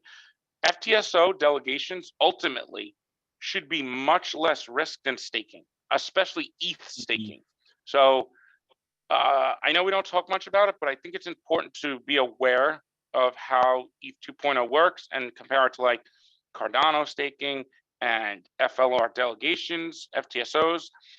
You have to actually, the way their staking's done is you either got to run a validator and put 32 ETH in there, or you have to give up, I believe, custody of the ETH to the exchange, which means the validator. And that comes with potential slashing risks, upside, downtime slashing risks of the servers. And there is like, I don't think the unbonding period is that long. It's only, I think, a day or so, or 20 something hours. But that's more of a risk to the exchange now, because they either have to take custody in some way and then send it to the validator, or have the users send directly to their validator. So now they're technically still in custody of it, where with Cardano and Algorand, for example, you were able to maintain custody and kind of just delegate to these delegation pools. So that was something built by design, both Algorand and Cardano, I believe, knowing that. Now, ETH, I think they just had to do it that way for whatever the technical reason was. But then we go to Flare and Songbird, you don't even, it's just vote power. So it's totally separate from the asset. So any exchange, there's no risk really to either using one of those three ways. Either they go to the FTSO, the exchange runs its own FTSO, which I think is not as simple as just, oh, we put our price feeds out there and we run an FTSO. They're going to still need to pull in all price feeds from all the exchange, but they have access to all that data. So it should be very easy for them or a partner to do for them. And then there's the option where they could run just the delegation service and delegate to their own signal providers with their own algorithms, however they want, to how many different ones. And then they could also, third option be to let people do it themselves directly. I don't think that one's going to be used as often because they don't earn anything off that. And why would you not take off the top, especially if there's no risk to the assets? It's the assets being at risk for the staking that I see potential problems. I know that Genzo said something about securities and all this. I don't see how staking or anything like that could be a security in the courts. But point is here is that it removes all that risk for the exchange with voting and vote power. So let me ask Don's question here. So where is it? So anybody want to weigh in on selling XRP for Flare for the first month or two? I'll support that question. I'm curious too what people's thoughts are. Knowing with the settlement case, taking everything into consideration, or is this a no-go for certain people? Pretty sure when we asked this question about a month I know. I was an absolute hell no. But that's because I've been waiting too long for XRP to do its thing. I'm not throwing in the towel now. I don't think I'm savvy enough or have enough balls to do this, to be honest with you. So that's where I stand. It's a comfort level for me. Mm-hmm. So, Well, I think so it I comes would, down. I, Go ahead. I would step in and say, Mickey, that with XRP at $1 and Flare at 25 cents, I would be willing to do 10% of my XRP stash to those ratios, but no less. Interesting, yeah. And then also, This I is think everyone. Go ahead. I was just saying, this is Rob. Nope, I built a hell of an XRP bag. It will not be touched, but I will continue to invest and work strategies to build a hell of a Flare bag. Yeah, and then it's also, did you hit your goals of like what you had for XRP and you had extra or things like that? Everyone's a different situation. I've had so much time. Yeah, I've had so much time. I've hit every one of them. My little Excel spreadsheet that I thought was kind of a pipe dream in 2019, I'm there on everything, even including Songbird. I mean, Songbird's kind of hilarious. I doubled it because the price got so freaking ridiculous. So now it's just Flare. And so I don't know. We'll see what happens. I think my grandkids should be well off. And all right, so let me like reiterate like why I'm thinking the way I was too. I'll give a little explanation on it, right? I feel the same way. I've hit all my goals with XRP. I really have, but this isn't a sum zero thing. You know what I'm saying? Because you have your XRP. It's not like you can't take and mint FXRP. You're still going to be able to earn a yield off of your XRP. So I just don't want to take the chance. Pigs get fat, hogs get slaughtered. That's just kind of where I think. It's not like that Flare doesn't offer a way for you to make yield off of your XRP, even if it's not as large as we thought it was going to be. Let me take a stab at it with a different, and I squirm too. I'm like with you guys. I'm just trying to take the blinders off just for a second to consider something different, because like I have held a long time too. I have been waiting and I agree with 100%, but so I have met many marks. I'm going to accumulate this much. I'm going to accumulate this much. Well, I've got some cash. Where's the best place? I hate cash. I'm going to put it into crypto. You know what? XRP, if I believe what I believe and I know and I think of what's going to happen is going to happen, might as well just put it in XRP. It's going to inflate. It's going to go to, if you truly believe that it is all that it's going to be, right? Which I do, I think. And so it's kind of like stick it in silver and gold, or, someday that it's going to run, and it's going to run hard, right? And that's what we're all afraid of missing that moment, right? Well, all the way along since 17, I have added, right? And I've had it in other coins also. I mean, 20 or 30 of them, or actually more than that, but I pared it down to a certain. So that cash is not in XRP, it's in other things. Okay, it's in other things. And I have a lot of other ones that I'm going to dump hard for Flare. But the reason why I bring this question up, because it's in this group, is pretty crazy question, but it's something that needs to be considered, because in that first month, the chance is, the numbers that you need to look at is where do you think XRP is going to be in that first month? Will it run? Will it get clarification legally? And it's like, how much can you, I can go back to a year ago where I thought, oh my God, I can't believe how much XRP I've got. You know what? I'm good, And then you go, oh, well, the next level is this. And I've done that 10 times, right? So it's a mindset of, well, I've gotten to this amount, so I am not going to sell any. But you were okay with that at 30% less. So that's the reason why, this this is an incredible opportunity. And that first month could be like incredible. And then you buy back into XRP. Now, I am not saying that that's what anybody should do. I don't even know if I'm going to do that, but boy, it is really tempting. And that's why I put the question out there to not do it, or not to get anybody excited about it, or just to put it out on the table to consider it. That's all. Well, I think the fact that, you know, there are, like someone mentioned, there's going to be a significant reward in the early months, right? But also they mentioned that there's going to be a smaller participation than maybe what most of us are thinking. And I tend to agree with that. And I point to this discussion in some of the comments, like anyone who's been on these calls that has, you know, a significant amount of concern about minting XRP to FXRP. I wonder that we're on this call and there's people that have some hesitation with doing that, even though it's risk-free. What's the general population of people out there who are not on these calls, who don't watch Mickey's videos, who don't pay attention to his Twitter? What's their mindset? Because if we have people on this call that are still afraid of minting FXRP, then I know the participation is going to be significantly lower than what we even think. I guess I can only speak for myself on this, but I have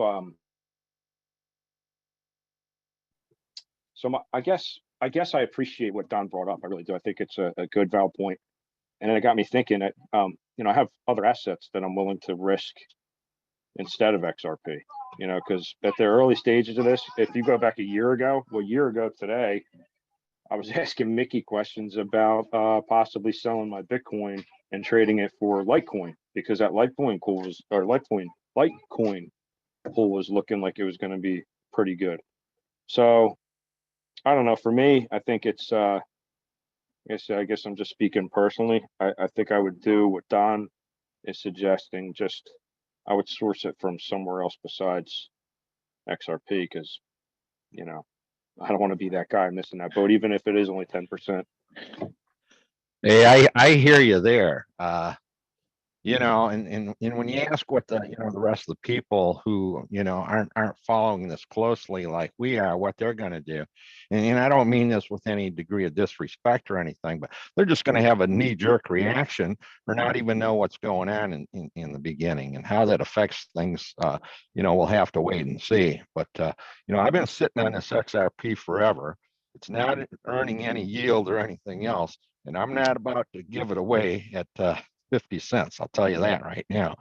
I've got a couple other things that, you know, I've taken a really big hit on, you know, but that's being said, I've got a, you know, I'm analyzing, you know, where those are going at the moment. You know, it's better to probably redirect those assets towards Flare, or in my case, Songbird, at the moment. You know, that's where I'm at. But, you know, everybody's got a different situation, you know, what their risk tolerance is, what they're willing to do. You know, my time of coming in here and swing trading and day trading like I'm 20 years old is all over. I've learned some of my lessons. It's not that I won't go in and trade, but I'm going to do it smart as I can. Yeah, it makes sense. I think that that conservatism is good, right? There's nothing wrong with that. I just know that our percentage of participation is going to be a lot lower, which is a good thing. I mean, I'm saying this as a good thing for us, right? because we probably have a 20 or 30% participation in here on just minting FXRP. I don't think the participation is going to be that high overall, which I love the fact that we get to participate in those first 6 months of all the massive rewards, because it's not going to be that big, and I'm loving it. I'm loving it. Yeah, no, it's going to be interesting with the F assets, how that all plays out. I think many of you will find it really interesting in here, as we get the gist of what they're trying to do and minting F assets, and then like taking it to the next level when there's some more things to do with your FLR involved in there, and bringing other blue chip cryptos over. So I just want to add that side in. I know nobody brought that up in all the those who just spoke. But if you are holding those other blue chip cryptos, they will earn just as much as FXRP will. So keep that in mind. If you hold those or thinking to hold those, it will add yield to them at no risk, and then you could deploy them on Flare. And I guess I want to play a little devil's advocate just to play perspective that full exposure to Flare is right in with the XRP, and we know that there's a lawsuit with the SEC right now. So I really don't see how the flip of a switch thing would happen, at this point, and it would just be short-lived anyway. And the case has to come to summary judgment. It's possible settlement, but it's also unlikely. Now, say the market goes back into full swing. Does XRP take strides with ETH and everything else, say in December or January before the case settles? And do people then start filtering in from seeing Flare go up or anything out of XRP? So I just think we have a little time with XRP. Not to be negative, I still think it's 2023 is gonna be massive, and I know people don't want to risk that, but I'm just trying to throw the other side out there. That if you're in Flare, you're also kind of in XRP, and it's all siloed in one ecosystem. So when it comes to diversification, and I know that's not a big concern to too many people right now, but just being aware of the market conditions and the Fed, and then the case situation, which is looking like March, right? So that's the time frame, and it's probably likely that going into the summary judgment decision, there would be some kind of anticipation. But does XRP do the same thing it did in 2021, where it didn't run as much of the rest of the market? And is it still, that's just something to keep into consideration here going forward. And would you buy Flare on the regular instead of XRP every month? How does that take into account? Do you have money deployed already, ready to go for it? So everyone kind of has different situations. I'm talking very broad and very trying to be on the other side just for this discussion. But it depends on what you feel like your XRP, how much you have that you feel comfortable with. But I don't think there's,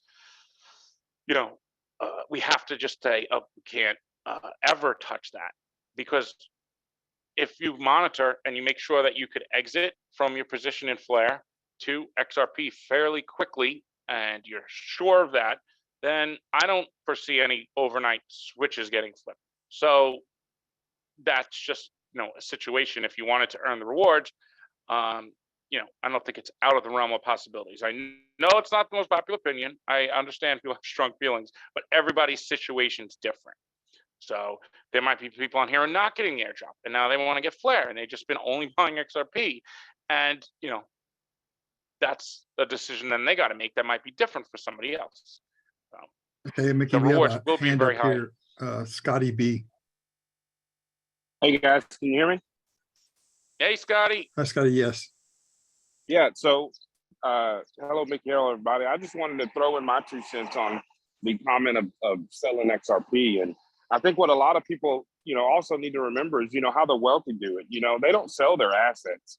When this asset class starts to build out, financial institutions and larger financial institutions start get involved, they borrow against them. That ability to borrow against your collateral and use that borrowed money, those funds, to invest and pay off your loan or pay off your borrowed amounts through that. I think that's revolutionary. So selling my XRP, I'm going to do the same thing you guys are doing. I want to be involved in the F asset system. I want to do all the delegations, but I'm not selling, man.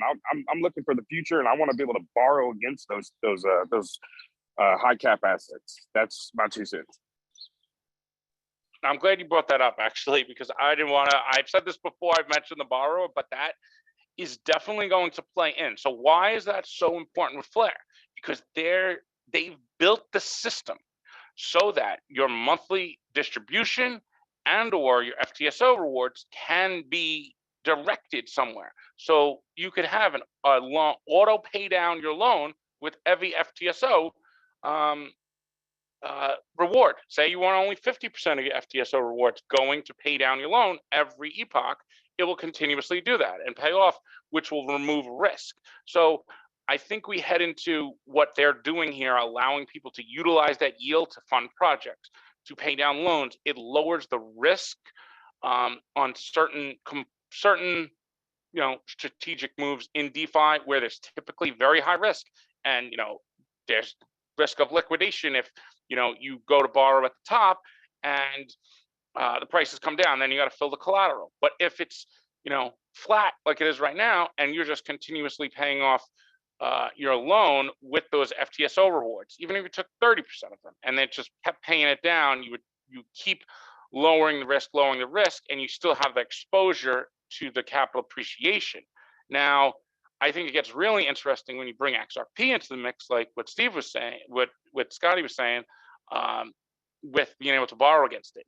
And I think FLR is aware of that. And Hugo said that in his first interview with Erie, that people want to be able to lend and borrow XRP.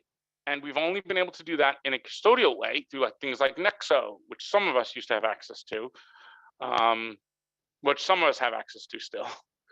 But there's not too many other places. You can't do it too much in DeFi. Chain, I think, was one. There might be some places on Binance Smart Chain. You might be able to do it on Venus. But there's very few that are, focused on the ecosystem and that you feel comfortable doing. And that will be available going forward, and on XRP ledgers. So we need to really kind of get used to this in general. So if you plan on holding XRP for like what Don was saying, well, it's going to be I see it as more of a phased, a stepped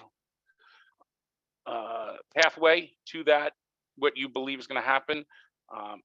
Everyone has their own opinion on that. I don't think it's going to be a flip a switch, but it will be a phased thing, and you could earn yield and do things with your asset. In the meantime, that will be on the XRP ledger the next year or so. And then also still use FLR. So I don't think we need to have a mindset where it's like, I only use FLR or I only use XRP. And people in the community will, create this divide. And I think this group has a similar mindset where you already have XRP and now we're into FLR. So there'll be people who will come into FLR who have no XRP then, and they'll have nothing connected to XRP. But the foundation is going to be those who have XRP, because then we're going to mint first on Songbird and then on FLR. So we'll have even more value on FLR that's built up from the rewards, right? And then that's minted on there going forward.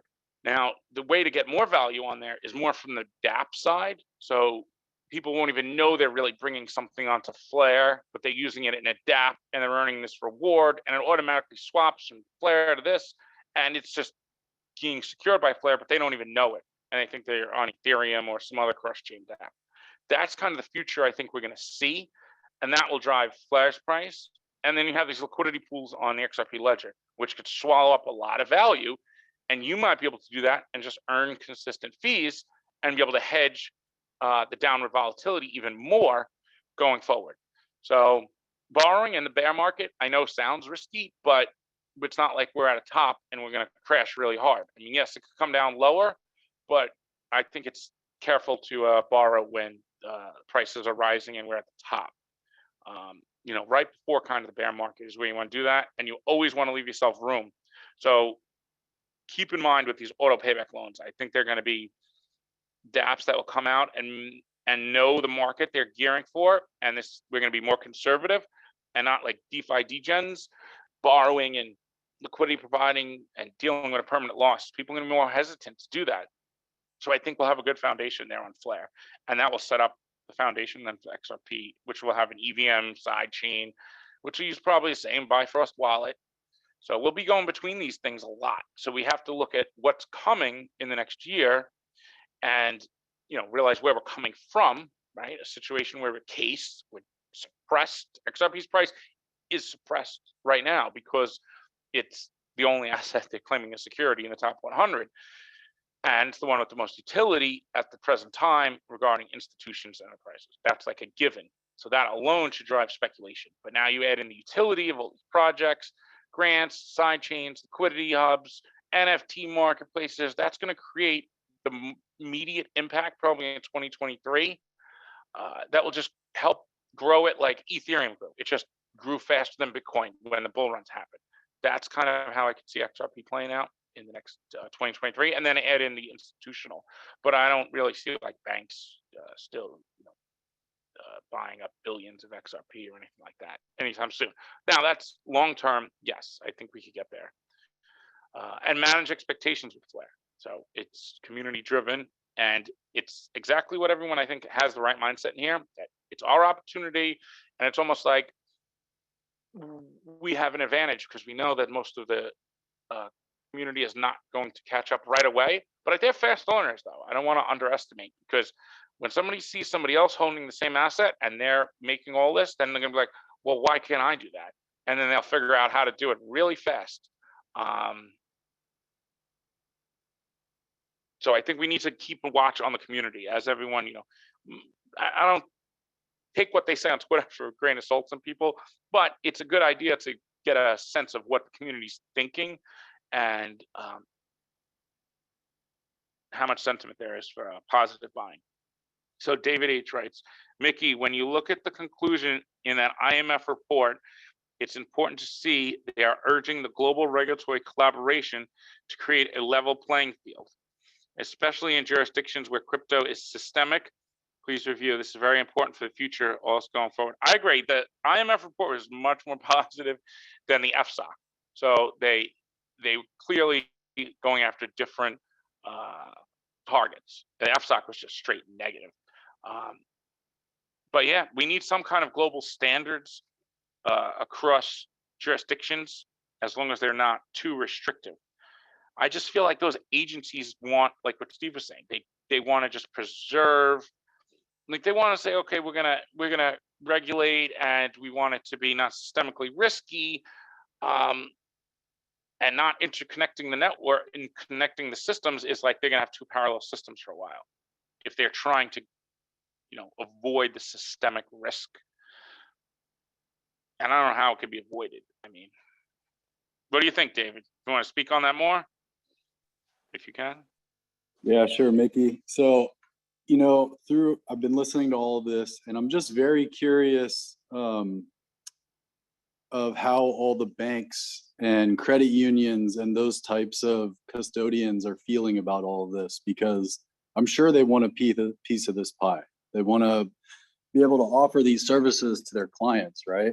Like I should be able to hold my assets with my bank, right? And why isn't that possible, right? Because there's no jurisdiction for them to be doing that. There's no laws allowing them to create those services yet, because they're held to certain standards, right? So I think you're right, like those cross standards need to happen globally to allow all of these different FIs to emerge together on a level playing field with each other. And I think that just regulators in general are getting caught up with this technology and trying to figure it out, because they're not developers, right? They're not actually developing these technologies. They're just adopting these technologies. And there's so much risk inherently with just the internet in general that it's really tough for them to know exactly how to formulate those regulations and those laws to allow these FIs to actually emerge and create these products for us all to use. So we're forced to take these various different routes that we're all taking, right? We're trying to figure out, where we're going to keep our assets, how we're going to exchange them, and using these different exchanges, and whether or not, this exchange or that exchange is going to be available for us. And it's really like stressful, right? It's stressful for everyone. I'm sure everyone can feel kind of the stress taking place here, because it's a pretty monumental situation that's taking place in finance. And because we're talking about money, it's a pretty serious situation, because it's not just value, it's like power, right? Well, the prudential regulations, that's the one thing that, the BIS has led the way, but they want almost like they want to put it in a category where it's said in the, I don't know if it was the IMF or the FSOC, it might have been the FSOC. The FSOC mentions it in there, and they say that there's some very few FIs that have partners or subsidiaries that they allow that their customers can access through their either banking app or somewhere, but they're not directly through them. And they said exactly what you said, where they have these higher standards they have to meet. So there's that in general, and they don't have full really regulatory clarity if they want to take a risk that this is security or not. There's that, and then there's this prudential regulations where they might have to be required to have extra liquidity to backstop, or extra equity to backstop the crypto assets for whatever reason. That one I don't think is necessary, because the technology kind of solves that. They almost paint out a picture that, oh, crypto settles too fast, doesn't fit, it mismatches the legacy system. Mickey, it just this, the notion that somehow crypto is a systemic risk is, I'll just call it way premature. The total market cap is $1 trillion. The common stock of Apple alone, just the stock, 2.25 trillion. I didn't wake up yesterday. I'm not going to wake up tomorrow. And there's a whole bunch of people worried about Apple stock, and what it might do to the United States or the world. I don't think so. And I'm not engaged in conspiracy. That is not my normal compass point. I'm never that drift. But what this is just an attempt to make sure that, I'll call it that they don't lose control of what's happening. That's it. It's about control. It's not a systemic risk. It's all about control. Believe it or not, do what you want. No, they say it right in the thing. I mean, they say there's some of those things. A lot of the things they say the technology solves for, though, like the KYC AML, like there's solutions that all of these can implement. But if you're if you're an exchange and you're acting like a bank, then some of these things just need to have like a spot market regulator, like CFTC. That I think's reasonable. But the systemic risk, we just draw down 80%. I don't understand how, if there were no spillovers, why didn't they identify it? Like the Luna thing didn't take out banks and cripple the financial system. Going forward, if you say systemic enough, it scares the crap out of the people, right? Yeah, and so that's what they're trying to do. If you want to regulate them, scare the crap out of them. You're going to get this, or you're going to get that, or you're going to lose all your money, or you won't be able to do this, or you won't be able to do that. God help you if we don't take control. I mean, it's about control. Well, and they don't want, retail will be exposed to losses. I was like, well, that is usually what, investing is. You're exposed to potential loss. It's not a guarantee. Exposed to losses in the stock market as well. Yeah, that's what I was saying. I mean, we talk about that direct connection. Like, yes, the stock, is tied to the profits. David is spot on. There have been multiple trillions of dollars lost in the stock market since November peak. So, I mean, they ought to worry about that and what people are doing in that long before they worry about crypto. I think crypto does pose systemic risks, especially to, a lot of the power that's going on, in terms of value movement globally, especially banks. And that's why I'm trying to figure out exactly why banks aren't collaborating more, right? Like what's going on? I don't know if it has to do with the whole ETH thing, because they thought it was going to go in one direction and they had a stronghold on it. But I mean, Mickey or anybody else, I mean, I know that PolySign's been doing a lot of work towards, getting certain FIs to engage more with the industry, but I'm just curious why it isn't happening faster. So I feel like they need it to happen now. And because the people, I don't know what they need it to happen. But what do they need it for? I'm just curious if we answer that, then I could. What do they need it for? What do you mean need it for right now, though? What are you specifically? That's a great question. I mean, I guess to allow economies to grow efficiently. No, you're absolutely that. I think we need growth, absolutely, but I don't know if they want that, though. That's the thing. They seem like there's this holding on of, remember, they issue assets, right? So they issue money and credit.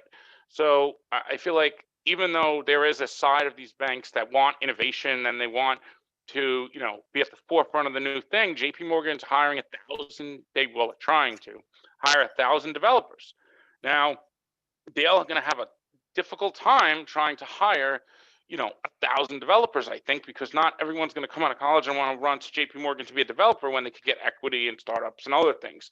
So there's sides of these banks, I think, that want to do that. And then there's the board and the, legacy side that's like, well, we have our market. Let's just, keep pushing and holding our ground, and we'll upgrade slowly. Like they have back ends that, we'll plug into a payment system that, goes back to the, 70s in the US and doesn't settle right away.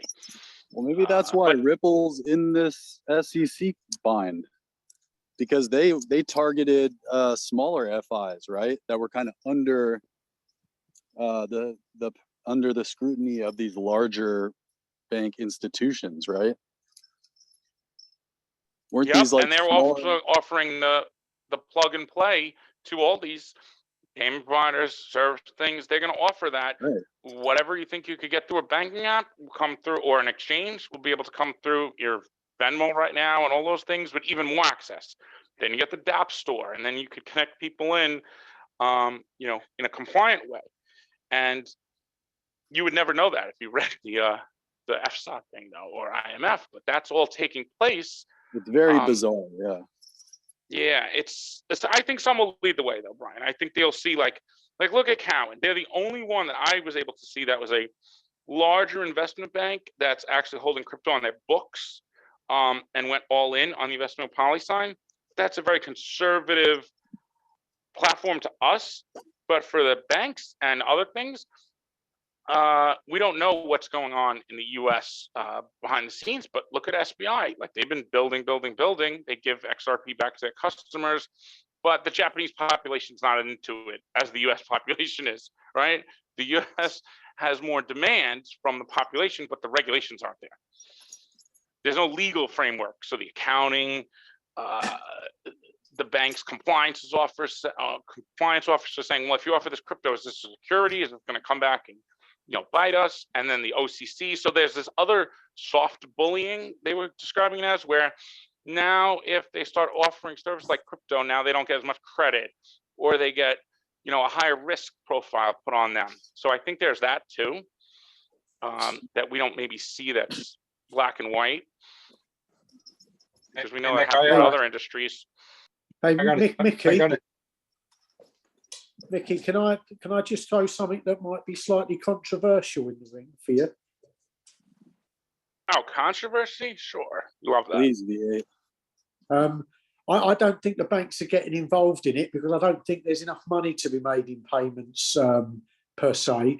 The reason I say that is think of your mobile contracts, phone contracts in the US.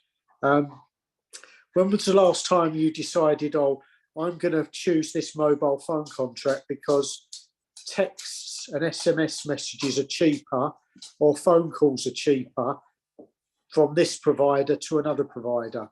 You don't do it anymore. The reason for that is because they're all free. It's unlimited, yeah? What becomes the tipping point for most people is the data elements of it, if you're using mobile. And I think that payments are going to become pretty much cheap for everyone, if not free.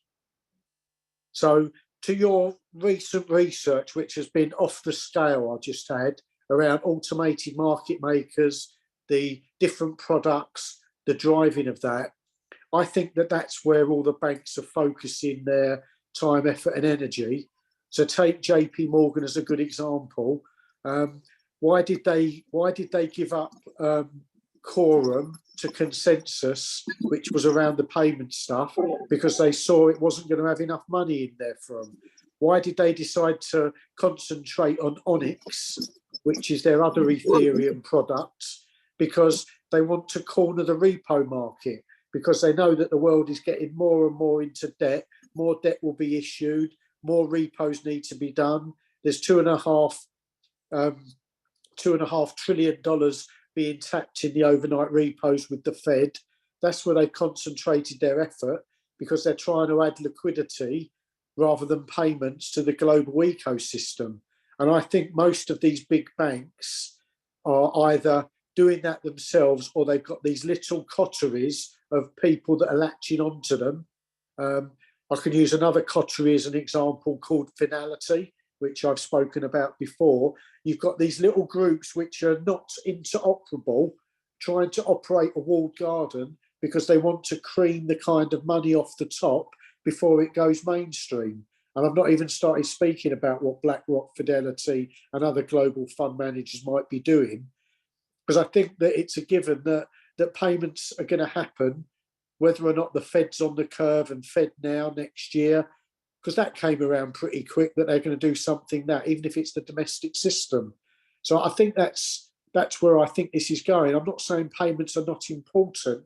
I just don't think they're going to be the revenue generators. And by delaying the payments element, most of these big banks are in the correspondent network and make huge amounts of money in it anyway.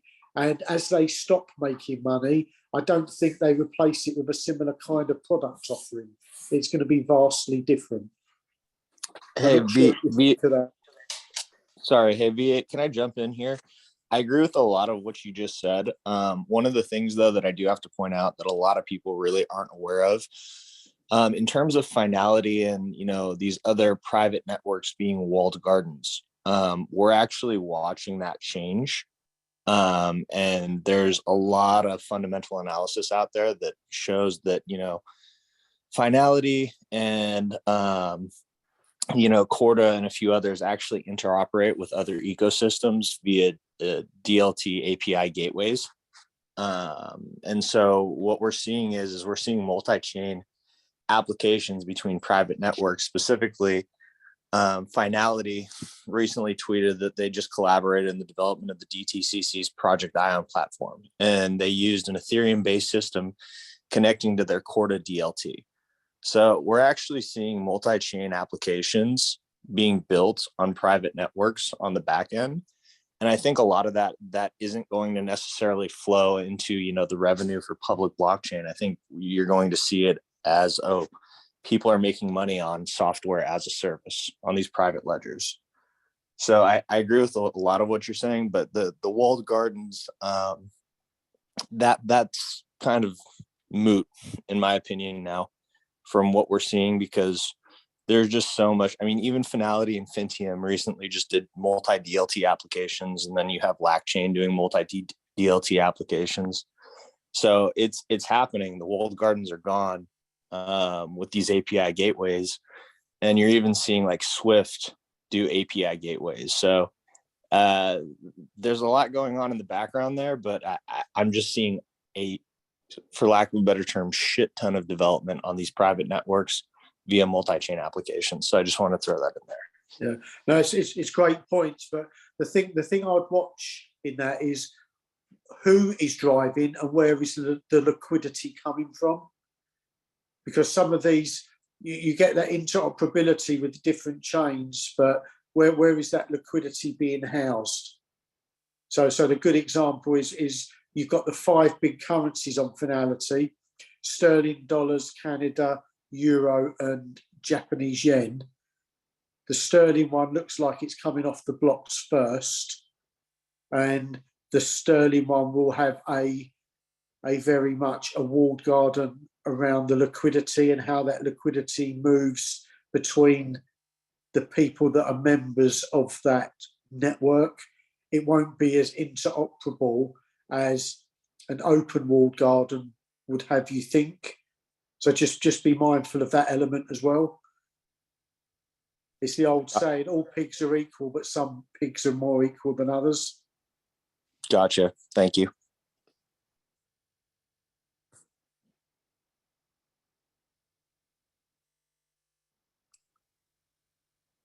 Yeah, and then we got the whole stablecoin thing too. So that's going to impact too. So, so just to point out, what was Finality? They're a systemically important now institute, I guess, financial infrastructure, right, of the UK, from the Bank of England. is my understanding. They've been like, I mean, to a point though, what Isaac's been saying is that they've been testing these for a while. So repo markets and stuff like that, I don't think would exist in the public space. So to see that developing, I think that, you know, even though it's not crypto per se, right? And it's not public blockchains, it's just innovation. So to David's original point, right? That they are doing things, it's just maybe you don't see them as, oh, we got to jump into the retail crypto market because there's not the money to be made there yet, and the payments. Now that doesn't stop Finale from doing their thing, and Ripple's still building out their network, because I think, you know, Ripple's vision is built on exactly what you said, V8, that if data moves like, if money moves like data and it costs nothing, well, then it's not the payment itself that's going to be beneficial for the network and everybody. It's all the applications and the new things you could do on top of that in private chains, hybrid chains, whatever they are. It's the foundation, though, to have that there first, and having the network effects. So having the network effects of a private network, a public network, because RippleNet's private, right?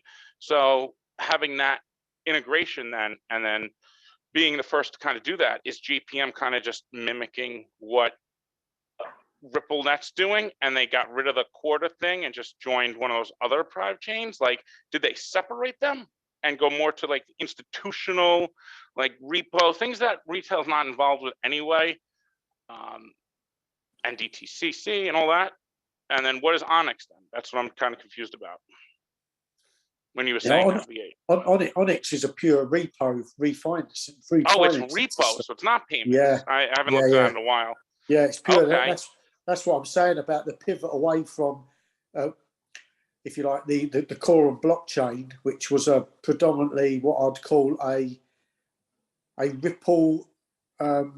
Ripple rival, to then give that to consensus for an undisclosed sum, which was odd in itself. I mean, I don't know what JP Morgan shareholders thought about that, but that was supposed to be an asset that was given away where it didn't even appear in their balance sheet, so to speak, to focus on things like repo. And you need to remember that say R3 and something called Corda and HQLAX, a high quality liquid asset exchange, they backed away from that at the same time that Morgan Stanley and Goldman Sachs did. Morgan Stanley and Goldman Sachs have gone back. JP Morgan have gone off and tried to develop and build something that they want to sell to the market. Because the thing as well, which I think it was someone mentioned earlier about the banks playing games or not playing the game, so to speak, is because a lot of the banks are greedy and want a bigger slice of the pie because they see opportunity here. They're spending lots of money in research and development to be market leaders. And yeah, I just don't see. I think that's been the Achilles heel, because I don't think all the way through this journey, Ripple has played the same games as other people in buying people out or buying people in. They've been very much a believer in their product and their philosophy. And I think that's been one of the Achilles heels for Ripple. And you even get this coming out in this lawsuit. If you believe if you believe all the other stuff, then there is a. I think that is real to that. That's an interesting conversation. We'll get into that next. Hey, V8, one quick question before we finish this off.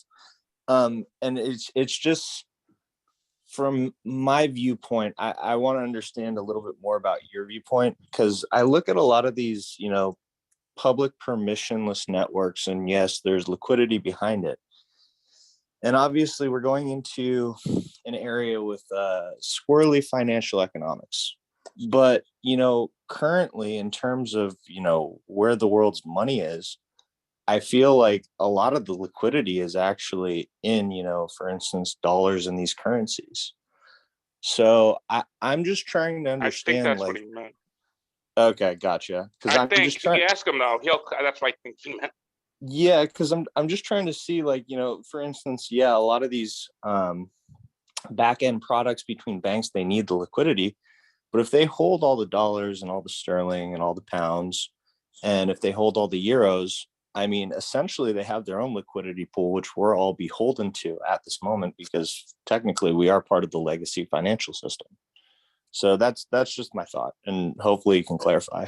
Yeah, and the problem comes is that no one trusts anyone else to lend that liquidity. So that's why you get the huge amounts of money which are being lent to the Fed in the reverse repo situation, because people trust the Fed, but Citibank doesn't trust JP Morgan, because people don't know if they're getting their money back the next day. And that's part of the problem that this liquidity squeeze is bringing. You also need to have access to that central bank window, which not a lot of people have. So you have to trust someone to get into that window. And that's where this all becomes very, very tight. And I won't move if you don't move. And let's remember, let's go back to 2008 and the financial crisis then. What was the trigger that brought that house of cards down? It was when JP Morgan and Bank of New York turned around to Lehman Brothers and said, yeah, we're doing all these overnight repos with you, but we kind of like you to repay the maturity leg of this repo before we let you start another one. Well, that was when the whole house of cards came down, because they were using the start leg of the new repo to pay for the maturity leg of the old one. So they didn't actually have any liquidity at all. And that's what I mean by liquidity in hard cash, liquidity in flows, but also as well is liquidity in liquid assets. So there's been some good noise at the moment about things like, say, Tether and Circle and other stable coins, that they're trying to get hold of T-bills and short-dated liquid assets, but there isn't really any issuance in the short end, because no one really wants to do that because rates are going up. So they can't get hold of liquidity to back the stable coins, which make them trustworthy. So what you've got is you've got yield curves moving at really adverse effects. The last couple of weeks in the UK, you've seen yield curve moves that I've not seen since probably the 90s, when we had short-term rates at 15%, long-term rates even higher, 500% short-term interest rates across much of Europe, just because we were fighting an exchange rate mechanism, not even something as serious as inflation, but just holding a currency value. What's going on in the world, if you look at it from a financial macro perspective, is absolutely mind-blowing. Mm-hmm. I definitely agree with you. There. Yeah, no, I definitely agree with you. And for a second, though, I'd like to play devil's advocate. Just in situations, one of the things that you said is that the banks, and I know this is a fact, don't trust each other, right? So they turn to the Fed for the repo market itself. And it seems like all that they can trust is the Fed at that point, or in essence, the larger central banks. If we come into a major world liquidity crisis at that point, who's to say that, if the BIS is collaborating with all of the other central banks, they wouldn't be able to solve that through a permissioned CBDC and a consolidation of power. Obviously that's worst case scenario, but it's just something to think about. And that's why I pose it,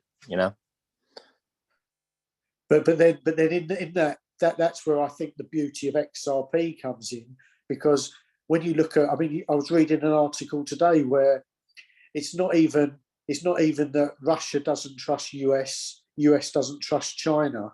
In the European Union, the French don't trust the Germans anymore. The French and the Germans used to be locked at the hip, and in a scenario that you've got with Russia, Ukraine, they'd be going off to visit Putin together. They don't do that anymore. They haven't done it for 18 months since Merkel went. No one trusts each other in the European Union. Italy's trying to do this. Poland seems to be running the affront to try and push or try to cajole other European unions, the smaller member states, into a united front against Russia supporting Ukraine, because the bigger countries won't. Because Germany got to be seen to be kind of neutral, because they've sold their soul to the Russian gas and oil. You're getting things like that cropping up, which hasn't happened since probably the Second World War. So you're getting some real geopolitical. We had a big thing in the UK last week where they're threatening 4-hour blackouts now through the winter,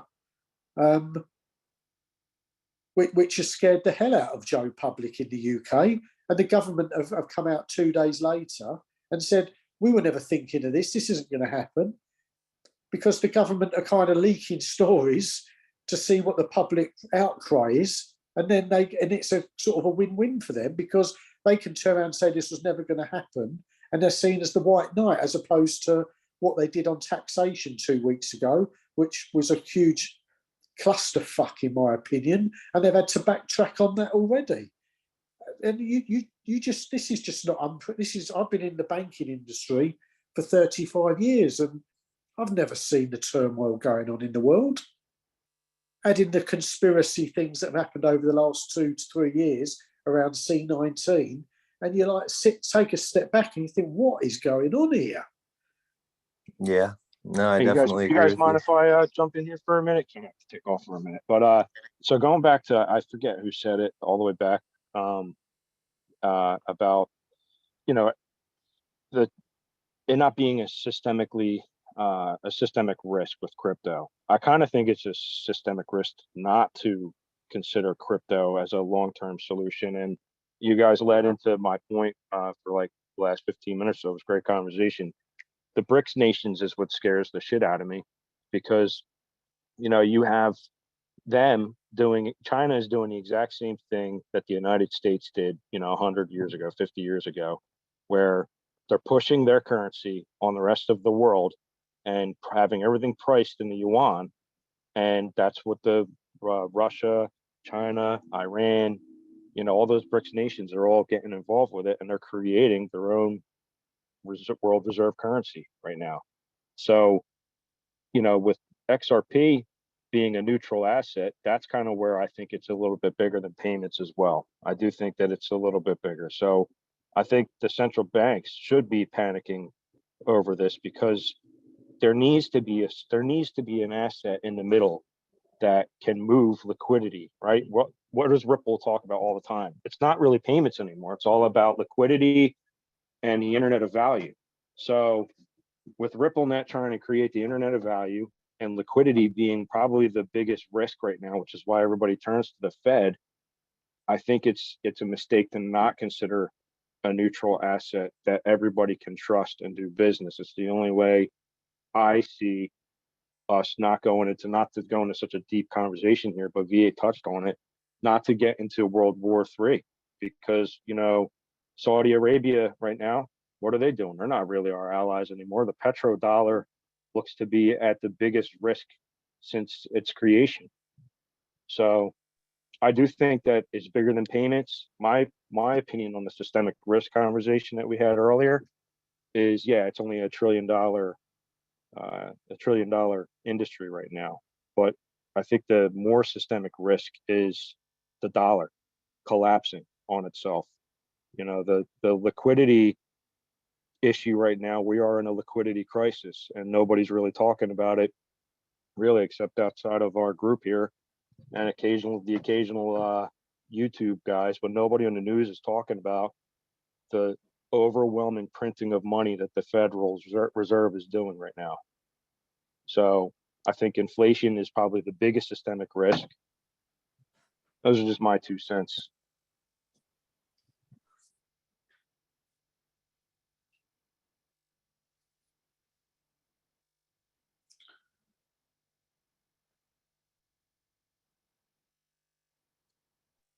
Yeah, well said.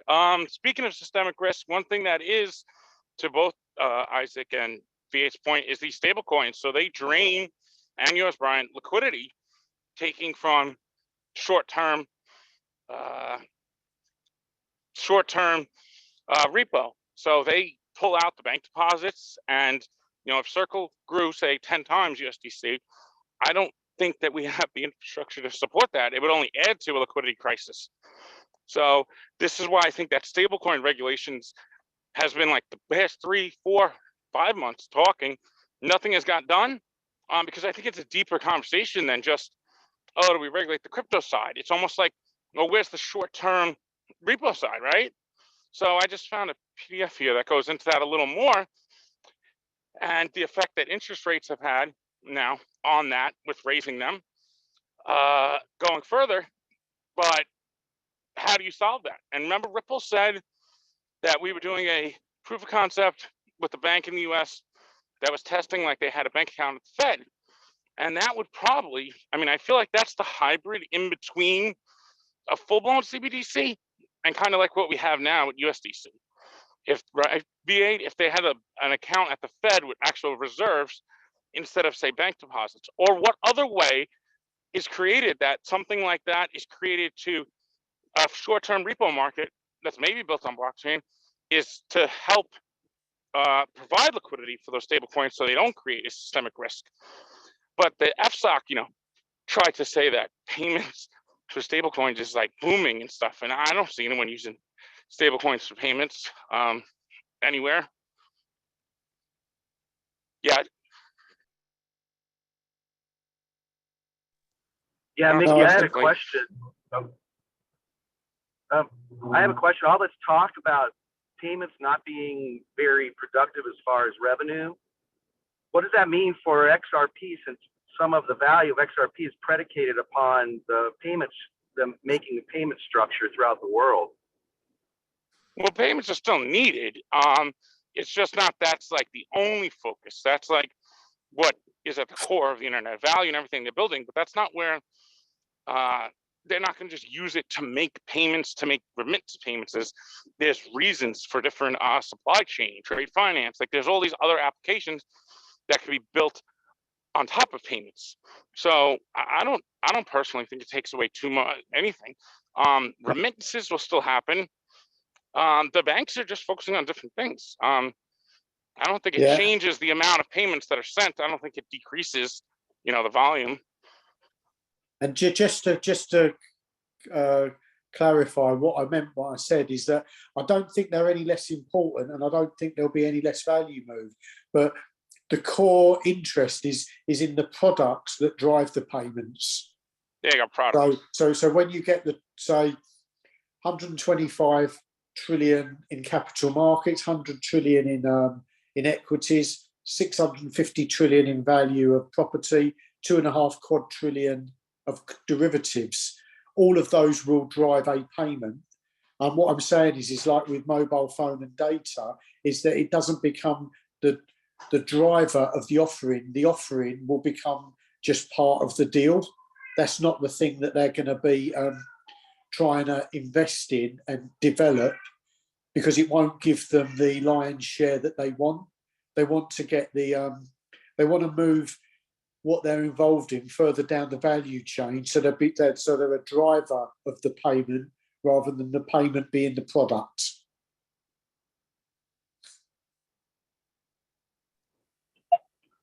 Okay, thanks. So interesting conversations. I would just like to touch on the whole ETH XRP thing, because I think this is an interesting discussion. But it's a little more than just, ETHgate. Like that is a thing, and that's something that happened. And, I think we would all, say, even if there was corruption, we want vindication or what is it called? Justice for that. But there's a bigger thing being waged here with the Ethereum ecosystem and private networks, right? And then we have the XRP ledger, and we have people saying everything is going to be built on the ledger. And then you see these private Ethereum networks, and that's what Australian CBDC is using to test. But this is one thing a lot of people don't know, is that Ripple's been very aware of this. They're not trying to build everything on the ledger, and that understanding that there's going to be private Ethereum networks, there's going to be other public ones, that they needed to create interoperability, but more than just value exchange, they need to have XRP in smart contracts that are EVM based. So having these side chains, some might be private, we don't even know they exist, and allowing for then XRP to be used in them, I think doesn't take anything away from XRP's value. It's just it could be used with Ethereum technology. And I just want everyone to understand that that's possible. And it doesn't mean when you hear, you know, private Ethereum network or Ethereum technology per se, it means it's just ETH and not XRP. Because we're moving into this, you know, where the applications, like Isaac was saying, they're going to be multi-chain and then cross-chain. And we're going to see them using different assets, either institutional side or public side like Flare. I think that's really the next big wave that's coming in both sectors as these two parallel systems go and they intertwine with each other. Ripple's trying to position where we don't know exactly where it's going to go, but at least they're positioned where XRP could flow right into those and applications could run on EVM. And there's certain things that needs to be enhanced with the ledger. That's why the side chains, I think, are the most significant. It's going to have the most significant impact, that and the AMMs, on XRP's price, because XRP is not put in this siloed thing where it's just, you know, completely abstracted from the ledger. It's still got an underlying protocol, and if that protocol gets expanded, then the value gets expanded. The more use cases get expanded. I think we're way past the whole idea that, you know, banks holding XRP and just that's where the price is come from. That's not going to happen. There's, like David said, there's no sign of any of that. So it's not going to happen with a switch if there's no sign right now, if they're not even using crypto in general. So where else is it going to happen from? Yeah. So what are the other things they're talking about? Carbon credits, talking about liquidity pools, because liquidity is not there for XRP to do that. Crypto markets are not going to be able to facilitate it. It would be interesting to know Ripple's proprietary technology. But I guess my point here is that Ripple's been aware of the Ethereum smart contracts have just, you know, cascaded everywhere. And I noticed in the community, everyone's talking about Codius, Codius and derivatives. All of a sudden come back because that's all people have known that relates to smart contracts with XRP. That's not true. Codius is not dead, but it's the vision of Codius is what you need to just understand. That's just the top layer. That's the programming mechanism, the mechanism to program value to move. That's kind of what Codius is. That's it. Now, you could have other types of smart contracts that could do that. So the closest thing right now to Codius is Evernodes. But that's trying to be like a legal, he's built by a lawyer out of Australia, layer 2, that can facilitate hosting in a decentralized way of applications. They strictly relate to the XRP ledger. And then it's got to get built out, but it's an early project. But that's like Codius in real life, right? Live. Because it has its own consensus tied to the XRP ledger with its own nodes and its own currency. But these EVM side chains are going to be layer 1s, not layer 2s. And they'll have hooks, and one will have EVM.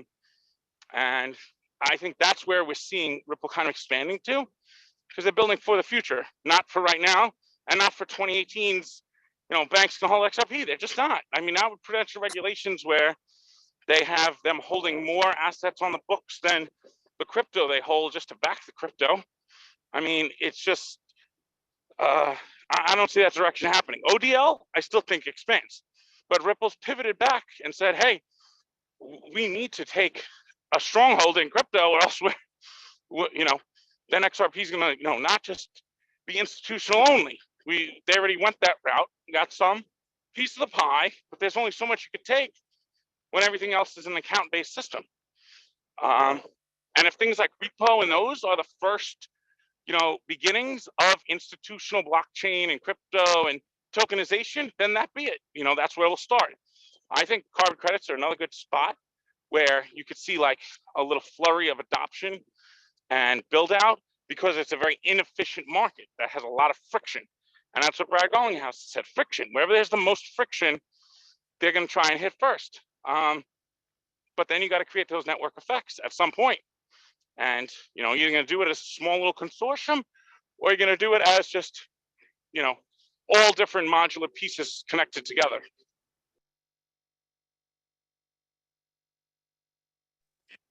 Mickey, I've got to jump, but it's a great call. Can I just leave you with one thought? Keep an eye open this week.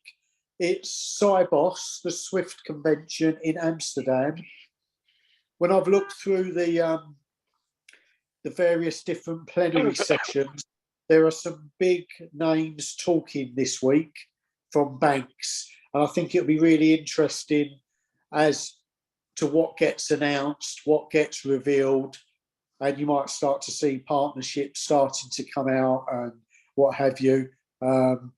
So just keep an eye on that. Usually Swift release those on YouTube and things like that. So there could be some good things to follow this week. Interesting. I'm gonna have to look into speaking now. And then we got the announcement of Swell in London. Yeah, 16th, 17th of November. Nice. That's only a month away. Right time to launch Flare. All right, I'm gonna check out Cybos. Let me see if I can find anything out of there. Great stuff. See you soon. Bye-bye. Thanks all.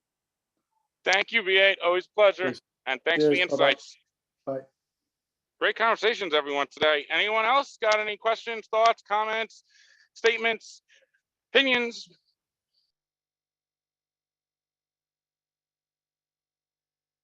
Yeah, it's good to have other ways to move your fiat around other than PayPal. So exactly. I'll leave it at that. I agree. Hey, you're right on with that. I think that's one thing that we need to see more fiat on and off ramps, like have more options and be able to move these accounts. And I think this is where hopefully, they're supposed to have the Interledger Summits in November. And hopefully we'll see something out of there, Azog, where we could have, one account, one identity, and you could move fiat from different bank accounts, different things to one, maybe Web3 account, possibly. Because that's what they're trying to do. Even if it's at a small scale and just for us, at least Finbos, who's built by the Interledger guy, Adrian Hopewell, they're going to be a regulated money service provider in all 50 states. So they should offer some type of service like that for at least just the community temporarily. So keep an eye out for that. What's your thoughts on Zum on off ramp? Are they getting closer for the US? I think they're already like working. Nah, I wouldn't expect that anytime soon. Not in the US. I would expect it to come, but they're going to do the EU first, and then I wouldn't be surprised if they partnered with somebody to provide access in the US. And they're going to have Pay ID, KYC, AML, and they're doing it in a really cool way. There was also a presentation at the APEC Summit for identity and DIDs, so decentralized identifiers, kind of got pushed through the W3C this year after Apple and Google tried to stop it, but it went through. So that standard's like out there, and we should start seeing more development on that as the FATF pushes their whole agenda. It's going to have to happen. It's something that just the industry's been lagging going forward. But that's why all these liquidity pools are going to have KYC. Everybody who uses them, they just won't be at the code level, but they'll have to integrate. And we're going to need that with a fiat on ramp, right? So we can't connect to a bank account unless you have KYC AML to where that payment's going, right? So when it goes out of your bank account, Coinbase knows, okay, it's for, AZOG, blah, blah, blah. And we're going to need that with anything. So hopefully, I'm hopeful Interledger will provide something. And even if it's like a plugin or something to Zum to allow that to happen, do some kind of domain name system. And remember, Flare's doing that too with the domain name system going forward. ENS, I saw some ENS contracts popping up on Flare's Explorer, like built in. So for those of you who have ENS, I know you might not want to use your real name or other things, but those are going to play a role, those domain names that are from different, the Handshake, ENS, I think there's another one. Puma browsers, the other one, AZOC, to keep an eye out.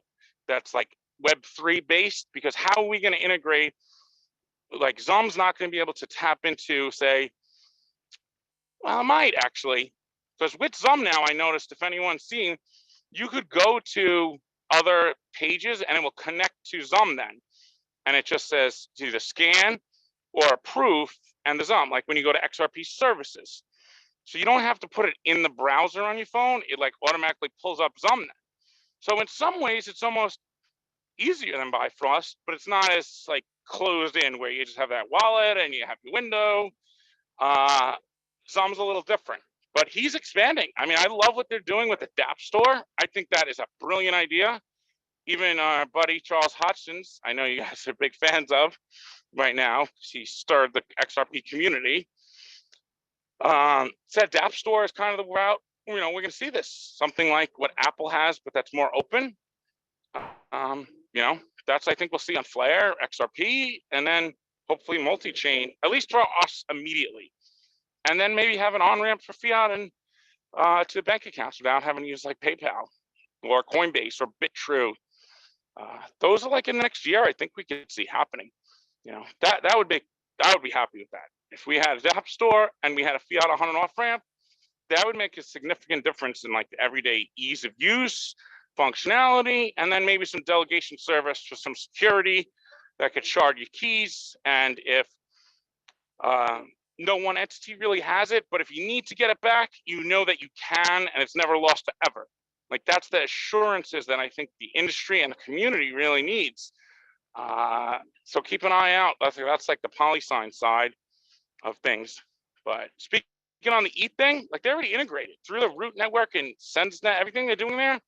They're creating that very tight interoperability with Ethereum-based stuff. And that project Ordino, which is from Peersist, which is doing the land registry, that's built on the EVM sidechain. I mean, they have a DevNet for it already for an EVM sidechain. So don't, you know, if you see things that are like EVM based or ETH based, it doesn't mean that, oh, that means no XRP. It's not like that anymore. So we just need to keep that in mind going forward, because I see the community is still stuck on the, you know, everything run on a ledger and it's like first ETH. And, you know, they're going to integrate, and that's just how it's going to be. So what everyone's thoughts on Hodgins? I want to hear somebody rant. Feel free. But I like the guy. I mean, he was there in the Ethereum in the beginning, so it makes me wonder why he was so. So if anyone didn't see, he made a comment that no corruption or nothing was going on at the SEC. And then he tried to walk it back and say, well, the community shouldn't be worried about that. And to an extent, he's right about that. I think that, you know, the community is acting more as fans instead of more like, should be more like thinking like citizens as we start progressing forward here. And I think that is going to happen quickly, and they're going to get forced to. But what's everyone's thoughts on that? The truth is, people did get hurt with the lawsuit. It is looking absolutely like everybody thought at the very beginning, that the SEC was in bed with picking winners and losers, and I still think they are to a certain extent. So I think it was a little bit disappointing, to be honest with you, to hear that from a guy like him who is, you know, so in touch with the community overall. I think it was a mistake, and I do think in the coming weeks he's already starting to walk back what he said a little bit. He did. So I think he realizes he may have made a little bit of mistake, because it makes him look bad. Like you said, he was there at the very beginning of ETH when all this stuff was going on. Yeah, he went out and started Cardano's own project, but you know, I don't think he did himself any favors. But I still like the guy. Yeah, he's had arguments with the ETH people, so that's one thing that you know, maybe that's why he didn't want to say anything. But he actually pissed off a lot of people when he said it, though, in the XRP community. I'm sure that Hoskinson's attitude would change if the SEC went after Cardano.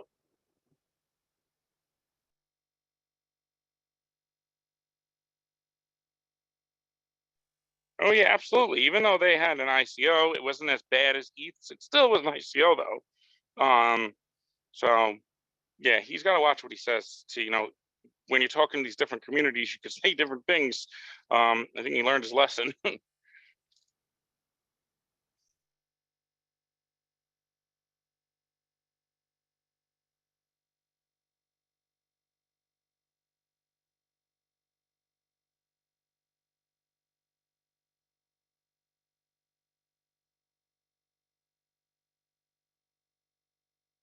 Anyone else? Thoughts, comments? I just have a quick thing to ask or share. I know that John and V8 are gone. This is Joss. Can you guys hear me?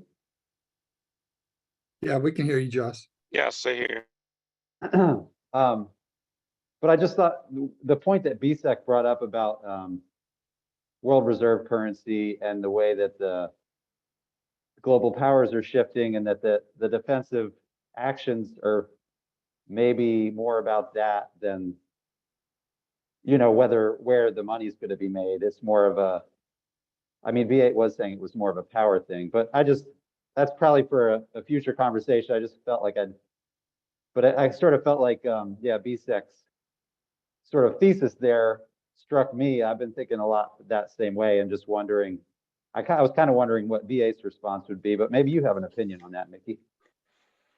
I cut out. Can you repeat that? I lost you.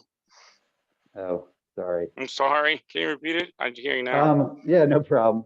I was just curious, BSEC's sort of thesis on the world reserve currency being the reason that, you know, crypto's being called a, what did they call it? A threat to this, a systemic threat.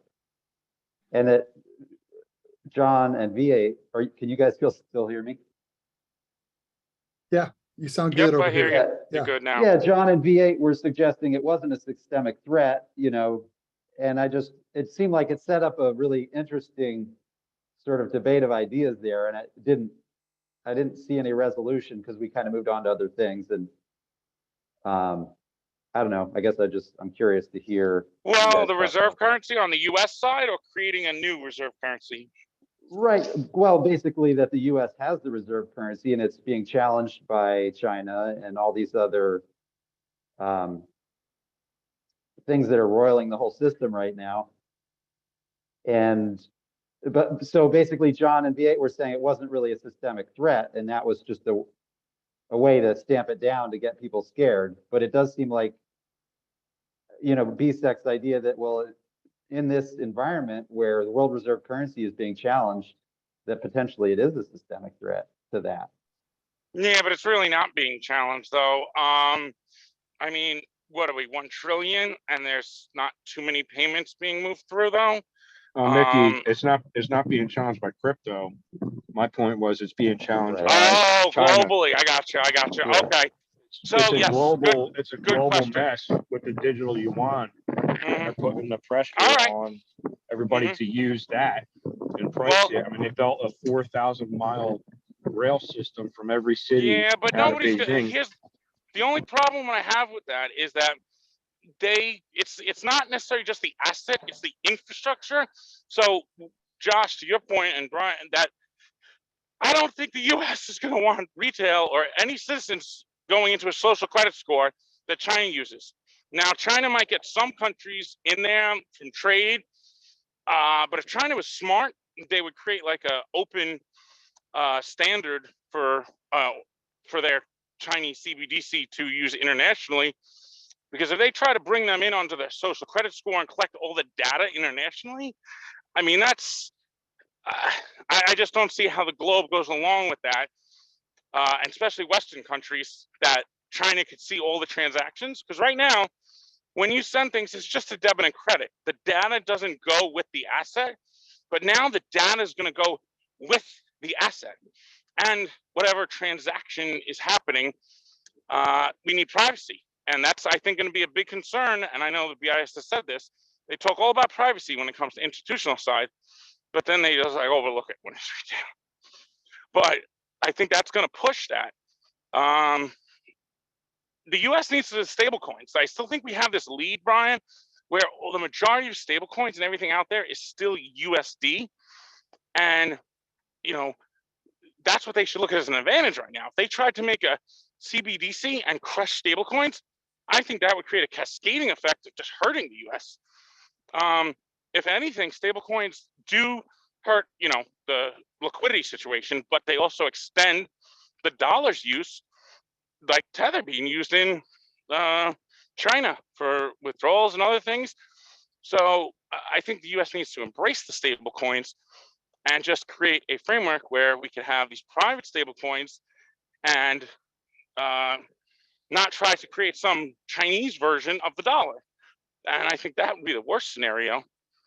But I haven't yet seen China use it internationally, where they've been able to actually, take pieces out of the dollar. And their economy is also getting hit pretty hard, and they don't have capital. They don't really have capital markets with bonds. So I know that's one big issue with China, that I don't know too much into the bonds. I don't want to speak like I'm an expert, but I know they don't have the capital markets to really support a global currency like that. I wish V8 was here, or John, they could speak on the bonds thing more. Yeah, I appreciate you just responding to that. I was just curious, and maybe I could talk to BSEC about it more to flesh out my understanding. It's not so much China, I guess, for me, is like, China combined with Russia, BRICS? India, Middle East. Oh, the BRICS. Yeah. Well, I mean, the worry there is then, do they trust China to put on a Chinese network? They would need to create some kind of private system between them, and Well, they are. They're signing treaties with each other all the time. Yeah, but they need to have like a bit of a. They have a bit of a coalition there. So hey, listen, money is and value is what everybody believes it to be. Exactly. Right? You're right. So at the end of the day, if these nations believe and they're trying to overthrow the dollar, which in my opinion, they don't really have to try that hard. There's so much pressure on the dollar at a global level right now that there needs to be some relief. There has to be some relief for the dollar. I agree. So I don't know. That's a good point, though, the relief. I think that, I think that the U.S. eventually is going to get to a point where they, we, the policymakers, aren't just saying, we need to hold the reserve currency and that's it, and have a deeper conversation about, well, how can we provide that relief that'll be beneficial for the U.S. and also beneficial for us, the world, to transition into something that's, not the same as the 1990s, 1980s, because that's kind of running out now. Because we're seeing it with the interest rates, right? So they're raising, the other central banks are lowering. That's not in coordination. And if this keeps happening, there's going to be even more pressure on the Fed to back off raising the rates. And that's kind of like good for the whole market. But they're not in alignment. You can see even the Western countries are not in alignment in the central banks anymore the way they were during COVID.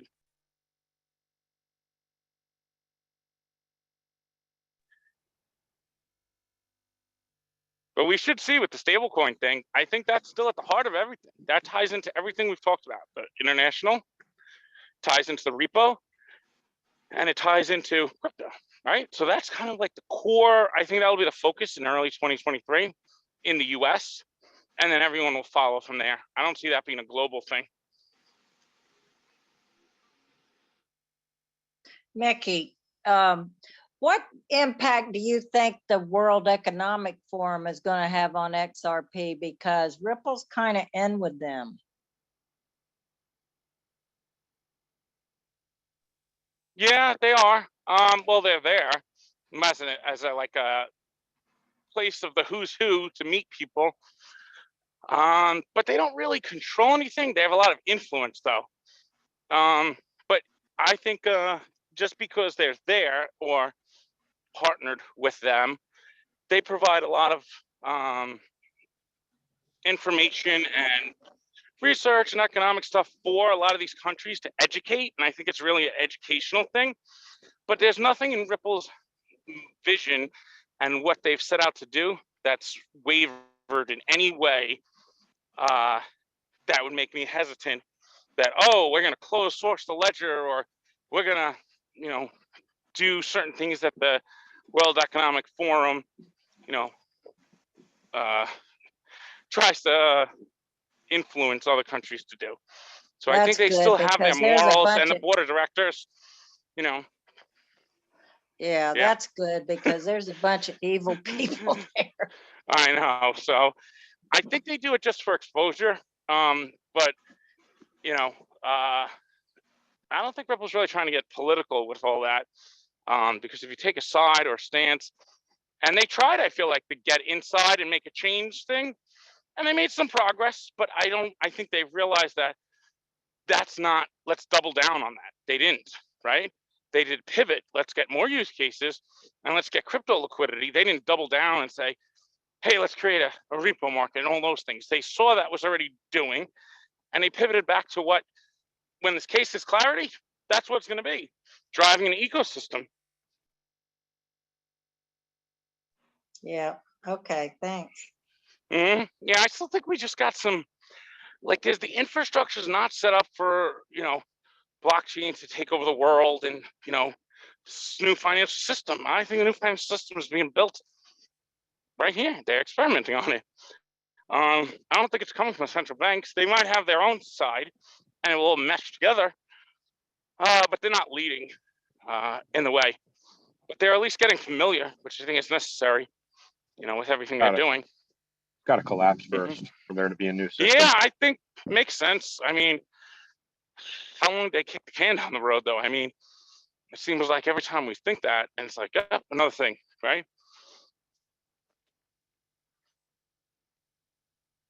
I think people will question it once they stop raising rates and they start, if they have to stimulate again, if they have to stimulate the economy or lower rates, a couple months in a row, that's going to have people questioning it, because inflation is the first time I've heard people talk broadly about inflation in all the years that kind of knew it was coming. So I think people are more aware than ever. So that's good. And we'll see how this reacts here, because they're delayed in their timing anyway. So they don't have the up-to-date information where they could say, hey, they say, oh, we're looking at the data and all this, but they don't have accurate data because there's no way to get the real-time data. And if they were able to get more better data, they can make better decisions.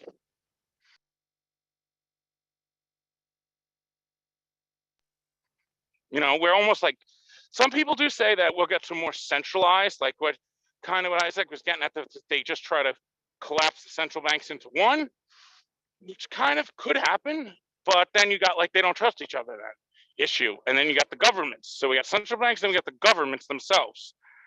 And this was kind of a stress for the EU regulations, the clash between central banks and the government.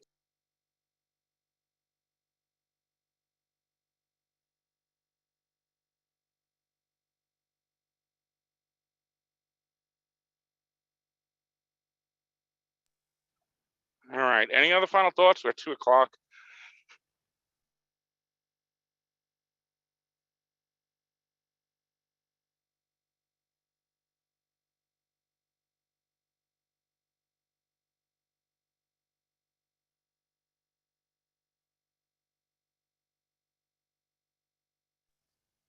Eagles don't play till 4, so I don't care today. Well, I'm gonna leave a video for you guys to listen to as everyone kind of exits for like 15-20 minutes. I'll play one of the ones I thought was good.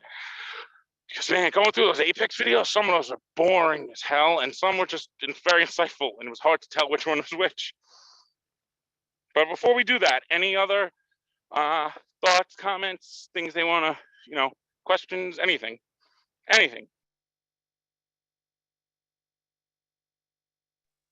No, I'll just say thanks. I definitely thought about wading into those videos, so I'm glad you did some culling. I'll look forward to that.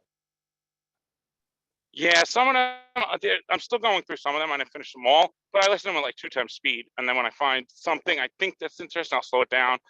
But that's the only way to multitask.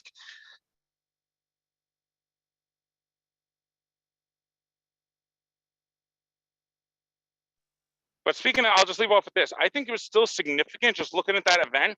That's the first real large developer conference Ripple has had, that XRP ledger has had. And it's dramatically bigger than the first attempt last year. So if you look at all the other blockchains, they all have developer conferences now. Like, they're bigger than they ever were. And one really if you listen to Hashin's, I know a lot of people aren't happy with him right now. He offers some really good insights into like what's going on in the industry. And there's this, so sorry if you're a Bitcoin maxi, but the Bitcoin, every developer, anyone on there, they're all maxis. They don't want to integrate. They don't have that, like Polkadot or these other networks that want to, work with the industry. They built Substrate. They built interoperability protocols. They want to, kind of come together. Bitcoin, they don't. So the fact that the businesses and projects building on Bitcoin only think there's Bitcoin is actually going to be the problem for Bitcoin, because nothing will get built. And it's all in a closed ecosystem, and it's already flawed to begin with. So I think as these other networks build out, like XRP and others, they're just going to pass Bitcoin by, and it's never going to keep up with the utility. So it's something to keep in mind with the next run here, and see how much that affects their valuation versus like Ethereum and other networks that have now, millions of users. That's where the network effects are going to come from. Like, you would never know that with FSOC or anything. IMF, they don't even talk about that because they don't want people to get a whiff of it. But that's where things are. And Raoul Pal said it best. It's the exponential age. It's network effects, and it's creating that ecosystem where one application works with the other, and it works with the underlying. And that's what FLR's trying to build, and that's what XRP is now expanding. So I kind of look at XRP Ledger as it was 10 years, and now there's like, okay, a rapid expansion during this period where we solidify the code, and they still got to kind of solidify the governance and the consensus to the next level of decentralization and governance. So that still has to happen. And then you have an infrastructure that will be there for a long time. It doesn't shut off, and it's not controlled by anybody. So that's what will give confidence to things to build at a larger scale. And then we got PolySign. I mean, that's like the finality side, I feel like, of what Ripple's doing. They kind of left that all to them, fund management, and things like that. So we might be pleasantly surprised with that, I feel like.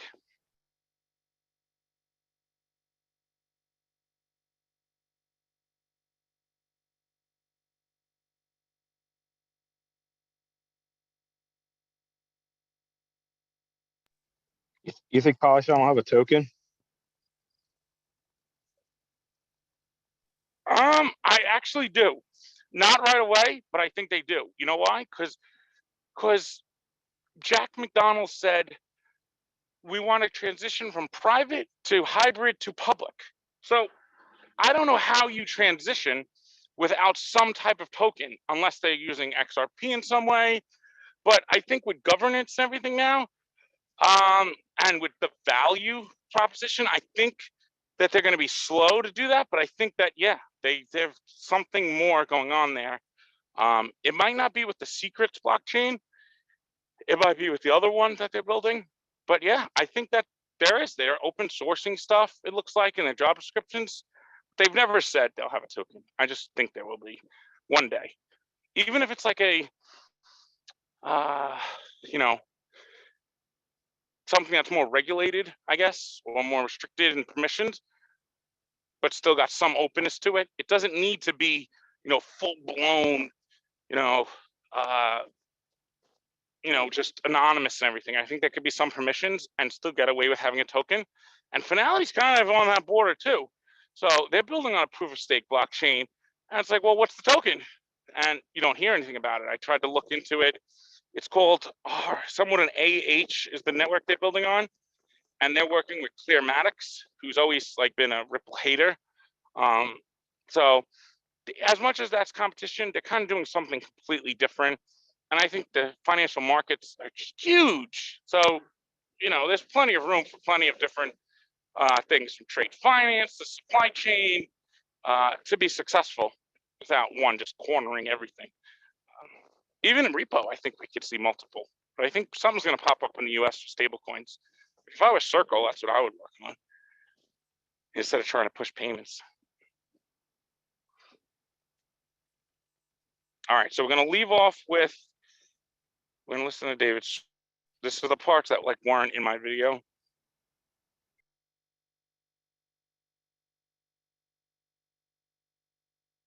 Well, before I put this on, I just want to say thank you, everyone. Enjoy your Sunday, but I'm not leaving. I'm just going to let the video play out, and then we're going to wrap it up. Okay? Thank you, everyone, for contributing. I thought it was an excellent excellent discussion and a lot of different perspectives that came into this conversation. That was exactly what I was looking for. Thanks, Mickey. You're welcome. I hope everyone enjoyed.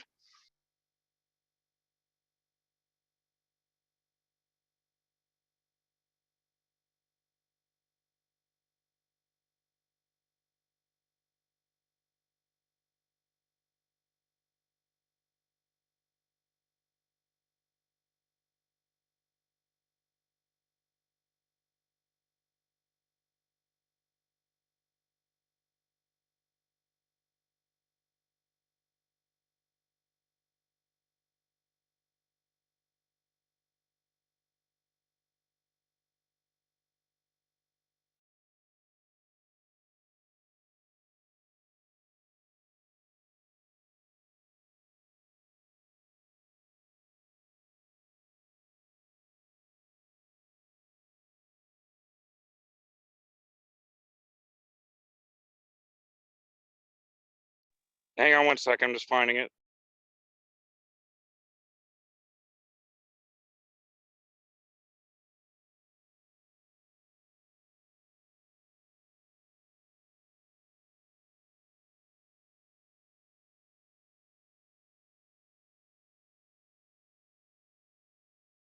The resource, and so bringing down that memory consumption is critical. Forward ledger.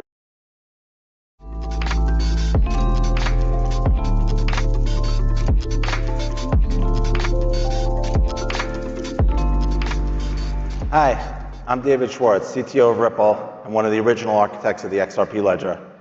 I am so excited to be here today with all of you in person and online for the second annual Apex Summit. I met a lot of you yesterday, and just this reminds me of why we're doing what we're doing. The experience has been amazing, and I hope you guys are having a great time as well.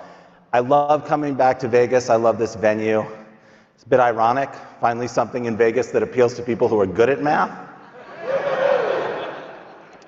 I think a lot of you know my story and my XRP ledger sort of story and history. I started in November of 2011. And this was just about the time where the Bitcoin narrative, some of the very first cracks were starting to show in it. People were starting to talk about limits of scalability, speed, energy consumption, and so on. And I think the other thing that was coming out was that proof of work wasn't going to be this incredible decentralizing force like we thought it was. A lot of you probably don't know this if you haven't been in the space, that long. In the early days, we thought that literally everybody would mine. Like if you interacted with Bitcoin, you would mine. Why wouldn't you? You just make some extra money, you do it. You could, if you had solar panels and you didn't need the power, you could just mine. What we didn't realize at the time, and it seems so obvious now, is that mining is a perfectly economically competitive enterprise. Whoever has the cheapest power, whoever has the best ASICs, will be able to push everybody out of the field. And those cracks were just starting to show in late 2011. And the writing on the wall was clear that a better alternative was needed. A lot of people at that time really thought proof of work was like Bitcoin's secret sauce. But when we looked at it closely, we realized proof of work is really just how it solves the double spend problem. And there are other ways to solve the double spend problem, various different agreement protocols that have been researched and developed for decades. What we thought was that the secret sauce in Bitcoin was things like the fact that the ledger was public, the fact that there was no central operator, the fact that nobody had the legal right to control and run the system in any particular way, the fact that all transactions are public so that everybody can make sure that the system is following all its rules. So we designed a ledger based on many of those same principles, swapping out proof of work for a federated Byzantine agreement algorithm to produce the XRP ledger. Didn't call it that then, call it that now. An open, decentralized, secure, fast, and inexpensive to transact with system that becomes more decentralized over time as participation increases. Whereas we've seen proof of work blockchains have seen the opposite happen as their miners become more consolidated and more similar to each other.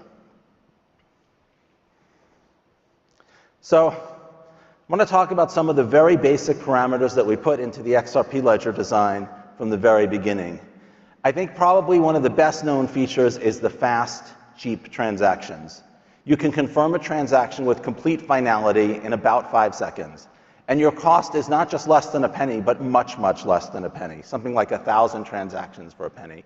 And you can do that with extremely high reliability consistently over and over again.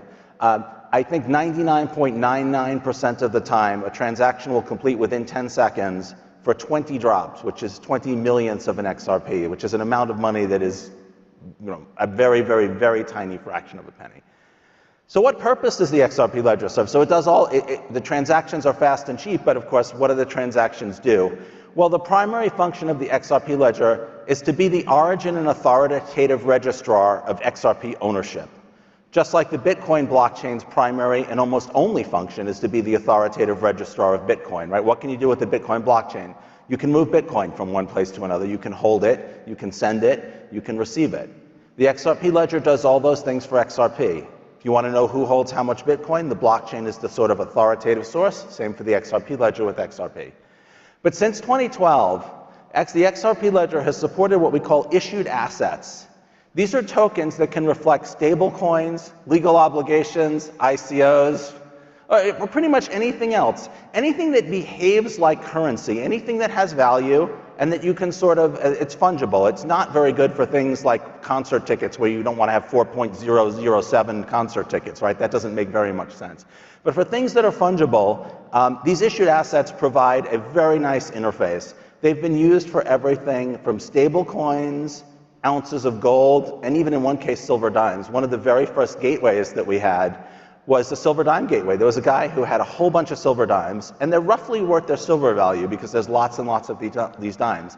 And so you could send him cash or silver dimes, and he would issue you an asset on the ledger, and you could redeem that asset with him, and he would mail you silver dimes.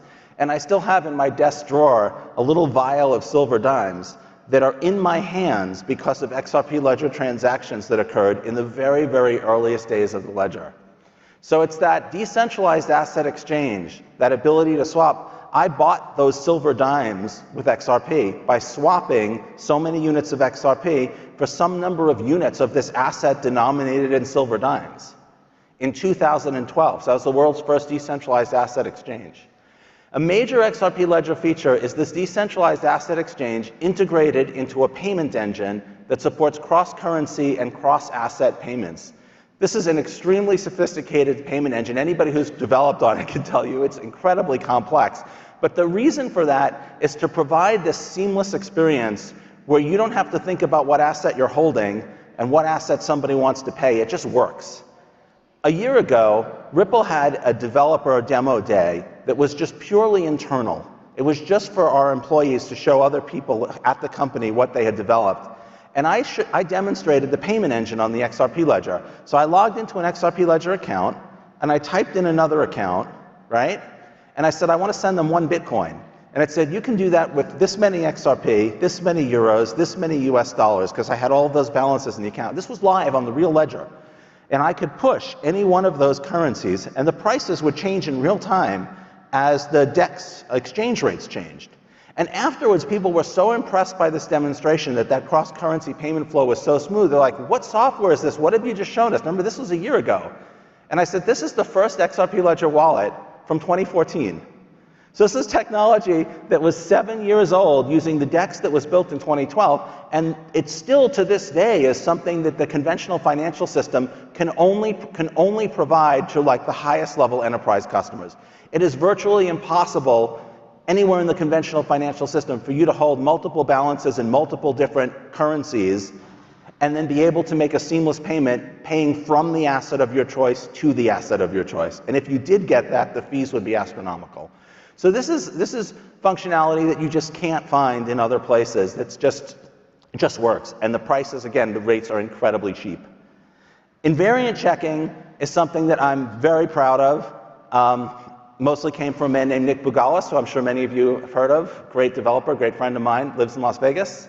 And what it does is it allows many kinds of very serious bugs to be caught without corrupting the public ledger. So if you could imagine hypothetically, let's say there was some bug in the XRP ledger software that allowed somebody to create XRP. I mean, it's hard to imagine a worse bug, right? And that could happen. There's thousands and thousands of lines of code in the XRP ledger. Who knows, somewhere in a payment transaction or an account set transaction, there could be a bug that could allow somebody to create XRP. We've audited it, other people have audited it, we hope there isn't, but you're talking about tens or hundreds of thousands of lines of code. It's very hard to be confident, and that code is changing. XLS20D adds functionality. Could it add a bug that creates XRP? We certainly hope not. We've looked very hard. But the problem is, like, if you ask me, like, how do I know there's no bug like that? And I say, well, go look through these hundreds of thousands of lines of code and you won't find a bug. If you do, let me know, please. Right? That's a deeply unsatisfying answer, right? And that's how many blockchains work. That's how the DAO attack worked, right? The DAO, if you guys remember, there was one of the first DAOs on the Ethereum blockchain. It was called the DAO because it was the first DAO. And it got attacked by someone who found a way to cause the DAO code to do things that people didn't want it to do. And that code was audited, and the auditors missed it because they're human. What invariant checking does is it's a very small piece of code. It's a tiny piece of code that you could realistically audit, right? If I said, here's the 150 lines of code that says thou shalt not create XRP, you could actually audit those lines of code, and we don't change them unless we have really good reason to. And what they do is they look at the consequences of a transaction. So let's say hypothetically, bug in XLS20D, some NFT transaction can create XRP. We certainly hope that's not true, shouldn't be true, but who knows? We're humans, we make mistakes. After that transaction executed, but before it was applied to the public ledger, the invariant checker will count how much XRP was created by the transaction and how much was destroyed. And there can be some, because a payment that moves XRP from one place to another effectively destroys the XRP at the source and creates XRP at the destination as far as like the math looks.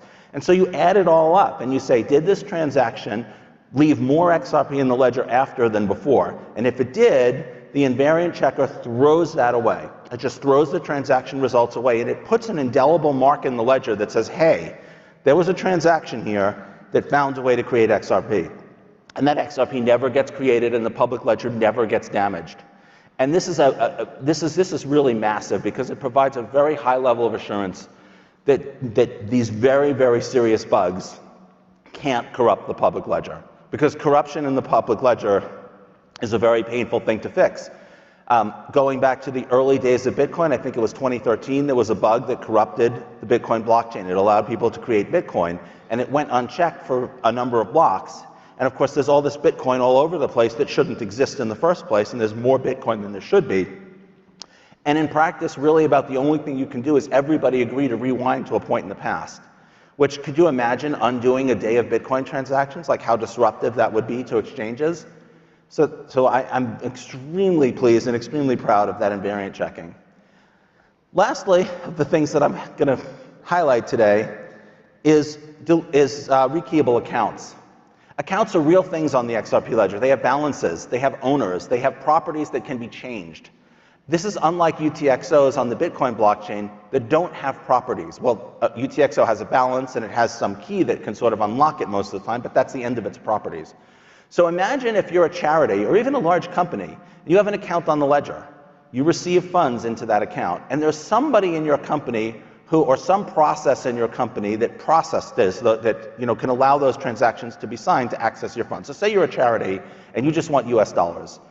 So you hire somebody to take all the donations that you've received and somehow turn them into US dollars in your bank account. Now let's say at some point in the future you change your mind, you say, okay, now we want to hold XRP, we want to hold Bitcoin, we don't want to convert them into dollars immediately. So you fire the person or the company that was doing that, or maybe the employee leaves. In blockchains like Bitcoin, you have to change your receiving address at this point because there's no other way to change the key. There's no other way to lock out the company that had access to your account before.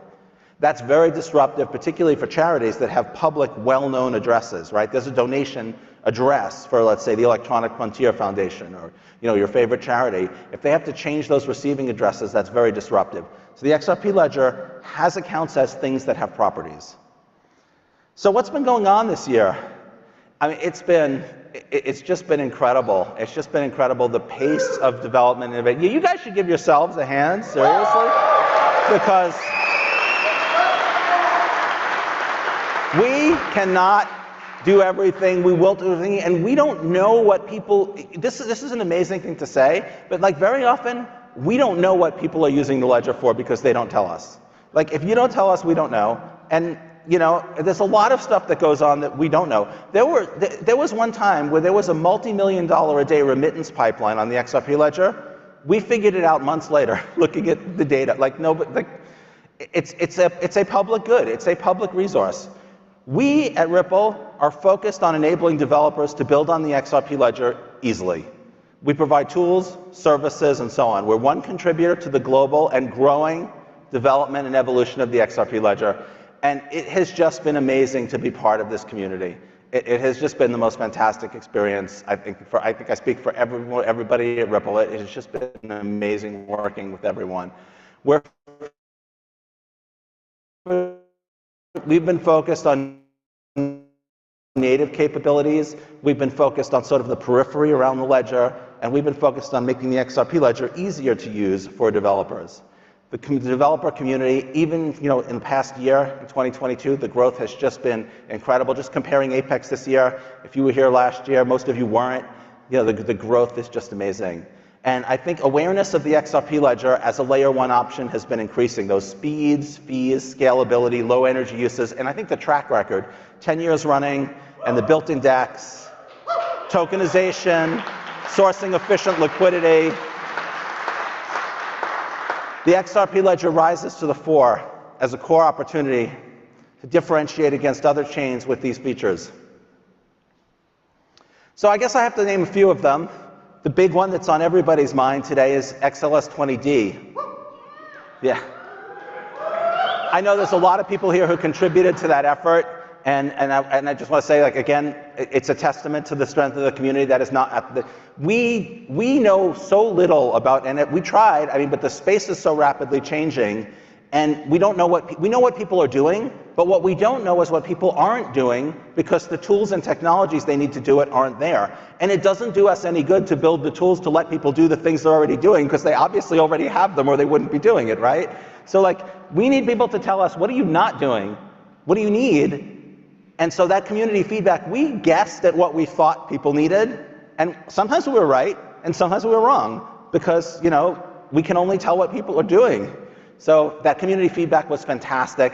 We had explosive interest from developers in building around NFT projects, and developers at Ripple proposed and built native support for NFTs with that feedback from the community. So we introduced the XLS20D specification in the first quarter. Now, as many of you probably know, Wiin found a way to make NFTs without XLS20D support using the issued assets. And it's amazing. It's a fantastic engineering feat, because people would have said that like there's no way to do it.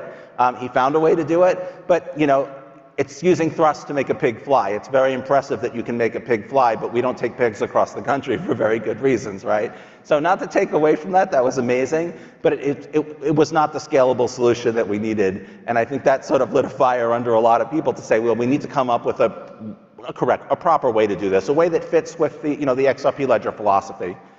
So he added native NFT, XLS20D adds native NFT object support with functions like minting, burning, trading, royalties, a URI for metadata, and critically an efficient storage mechanism. So there wasn't anything in the XRP ledger previously that you needed to store a lot of.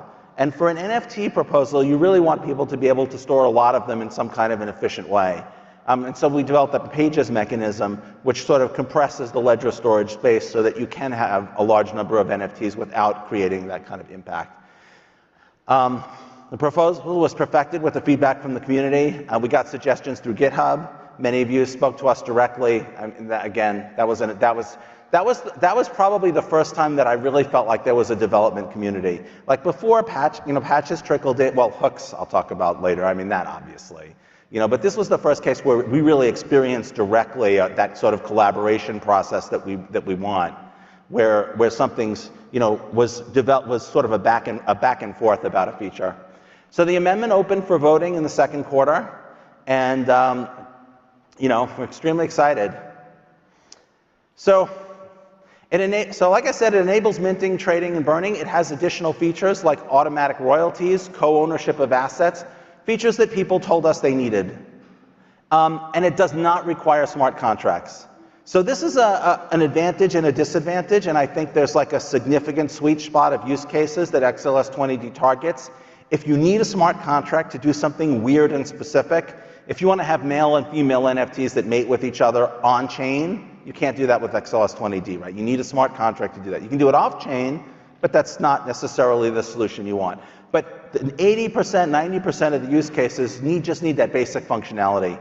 And the advantage of not using smart contracts, of instead having smart transactors, is the cost is much lower.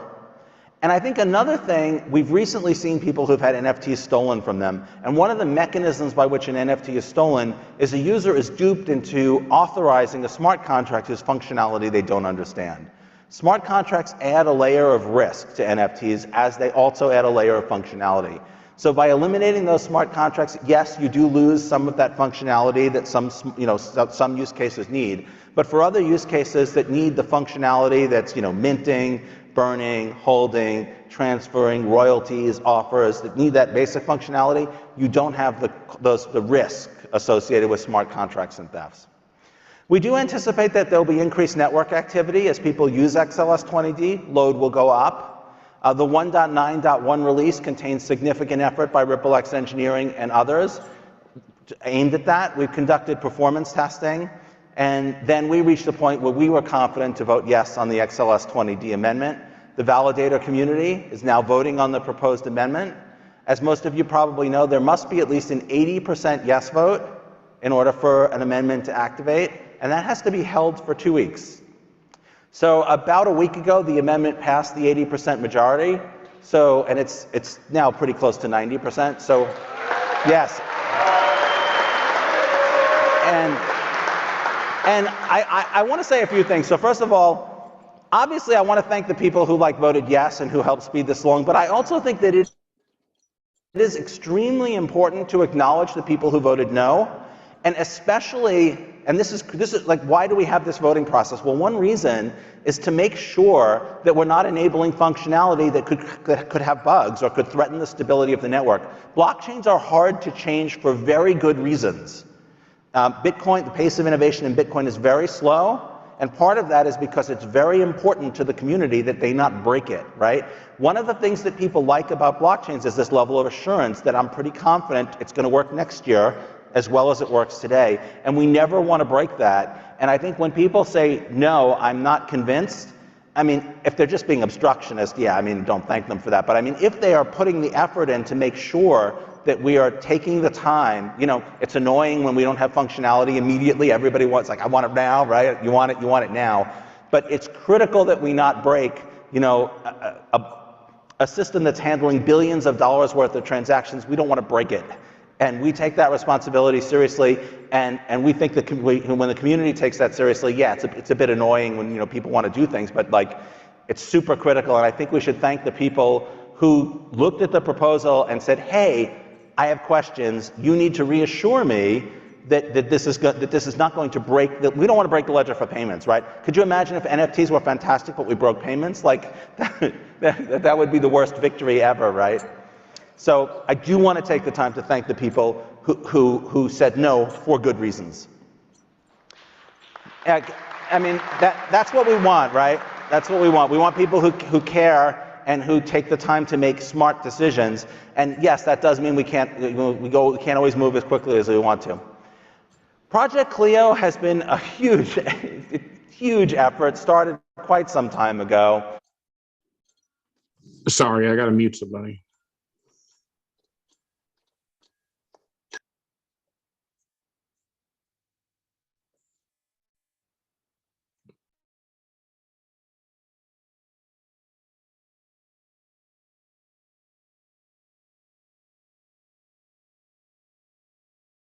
The beta was finally released in the first half of this year. There were a lot of technical challenges, but it creates a massive storage reduction for servers that handle queries from clients. And that is critical to scaling the ledger.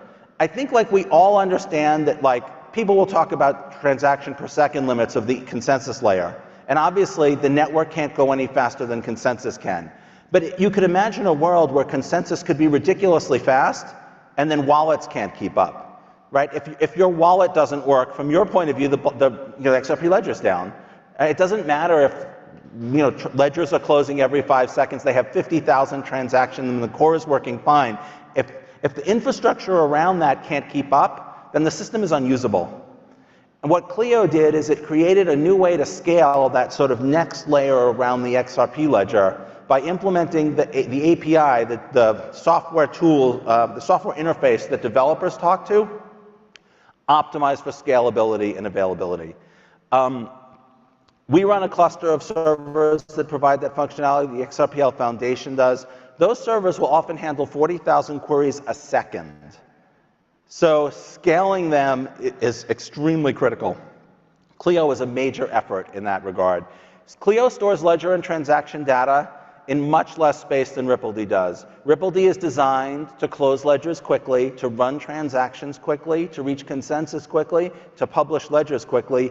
It's not really designed for a wallet to ask questions like, how much money do I have? How much will this transaction cost? Like those types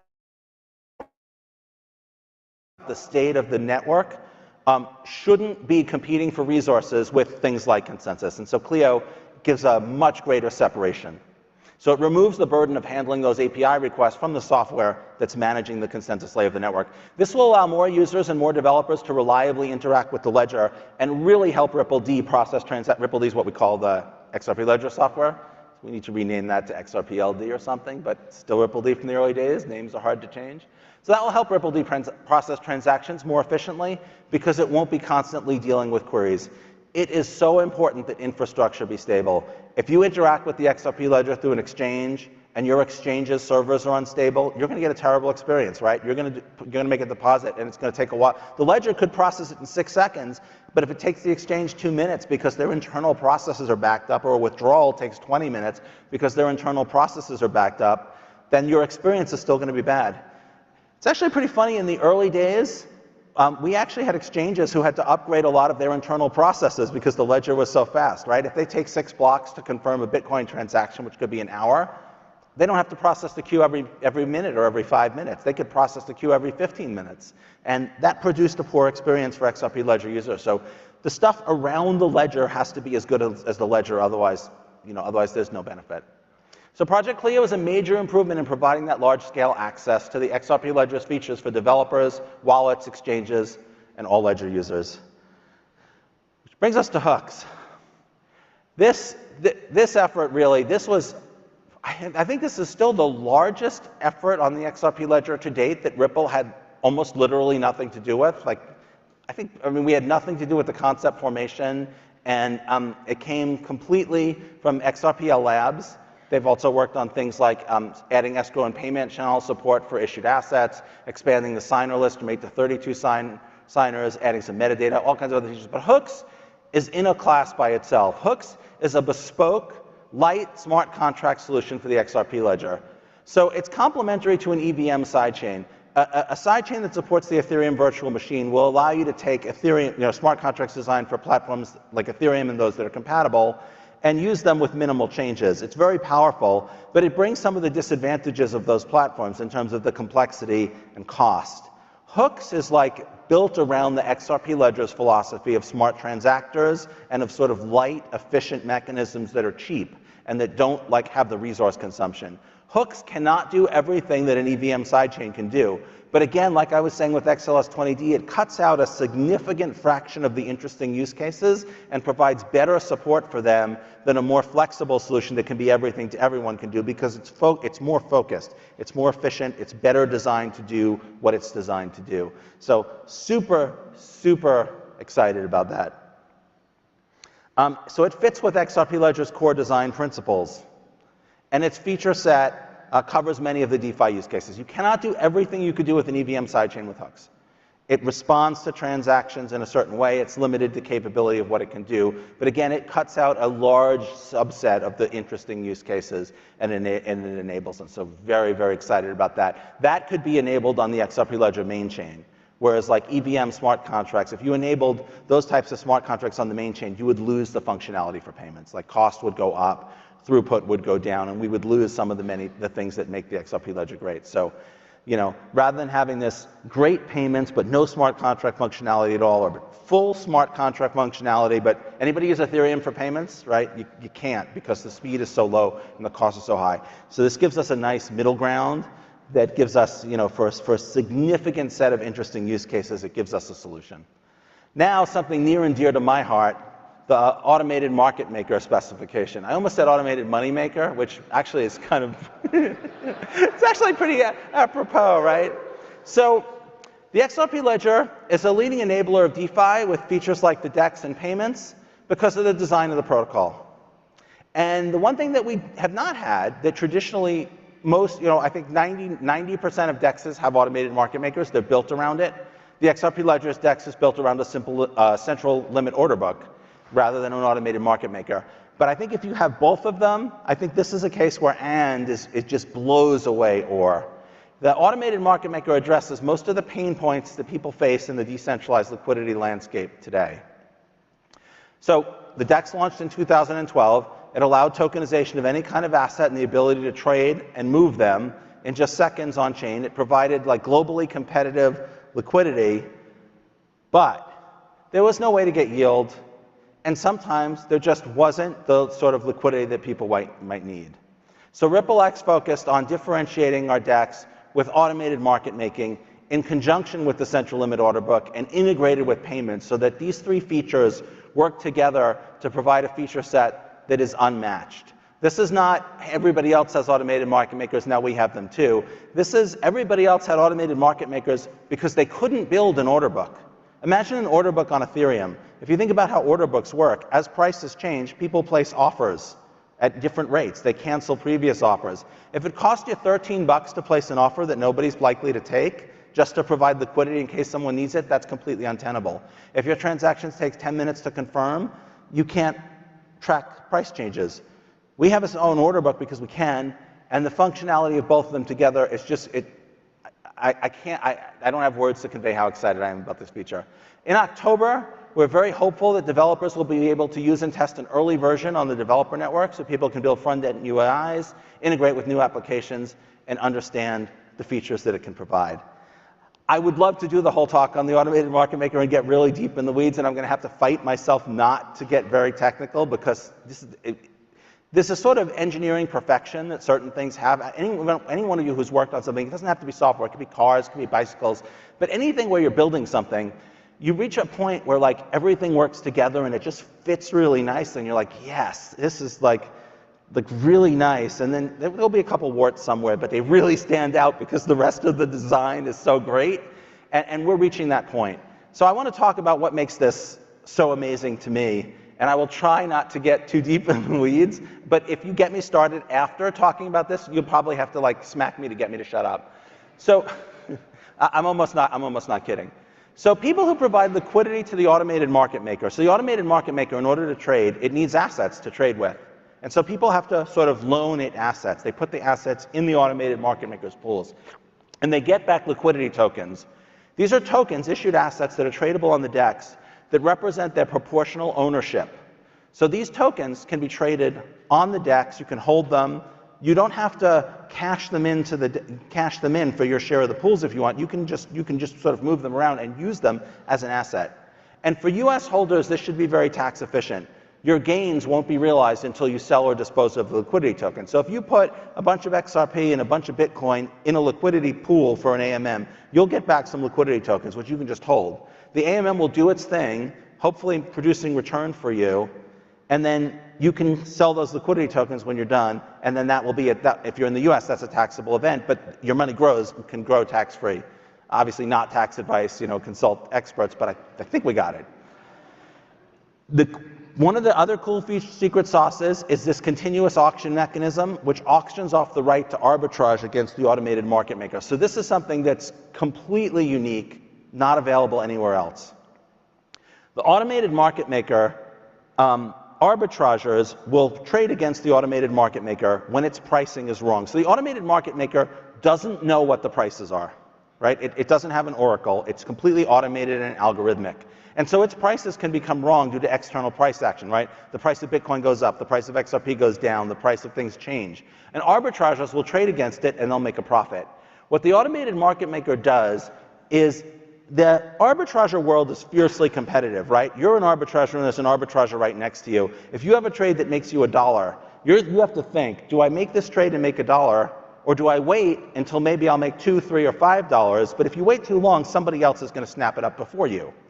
We want arbitrageurs to work quicker and we want arbitrageurs. We don't want arbitrageurs to make the pool suffer such large losses. So what we did is we gave a designated arbitrager who pays a fee for this execution privileges that will allow them to arbitrage more rapidly than anybody else will. And if they're diligent, they should be able to capture a significant fraction of the arbitrage opportunity. Because the pool sells this privilege, it should reap as its own profit a significant fraction of what the arbitrage would make. So say you can make $100 a day arbitraging against a pool, and I can make $100 a day arbitraging against that same pool. We'll compete, right? We'll bid for that, and maybe I'll bid, $90. And now the pool just made $90 and I only made $10 instead of the pool losing $100 and me making it. So the pool charges for arbitrage rights. And it does it using its own liquidity tokens as the currency by which you buy these arbitrage slots, and it destroys them when they're paid to the pool. So arbitrageurs who want those arbitrage slots have to acquire liquidity tokens either by putting money into the pool or buying them from other people, and then they're destroyed. And if there are fewer liquidity tokens outstanding, the value of each one goes up because it's a claim against the assets of the pool. Now, another thing that happens is volatility. So external prices change, right? The price of XRP changes, the price of Bitcoin changes. That means the value of the assets the pool holds changes. And that drives up both arbitrager activity. There's only an opportunity to arbitrage if the price is out of whack. One source of the price being out of whack would be changes in the price. But also natural ledger activity, people making payments and offers. All of these things trade against the AMM instance, and the AMM makes a spread. But there's something else going on that's almost more exciting, which is volatility is harvested by the automated market maker. Normally, volatility just results in risk and a reduction in yield. But here, it's a gain in yield. The automated market maker actually implements a trading strategy that converts volatility into yield. I could go on for a very long time about that, but I'm not going to because it's going to take us way in the weeds. But if you see me, again, if you see me outside, trading strategies are something that I'm very, very interested in. If you think about what an automated market maker does, when the price goes up, it sells, and when the price goes down, it buys. That strategy, if you imagine, if you hold Apple stock and the price goes up and you sell, and then the price goes back down and you buy, you make a profit. If the price goes down and you buy and the price goes back up, you make a profit, and you sell, you make a profit. That's what an automated market maker does all day long.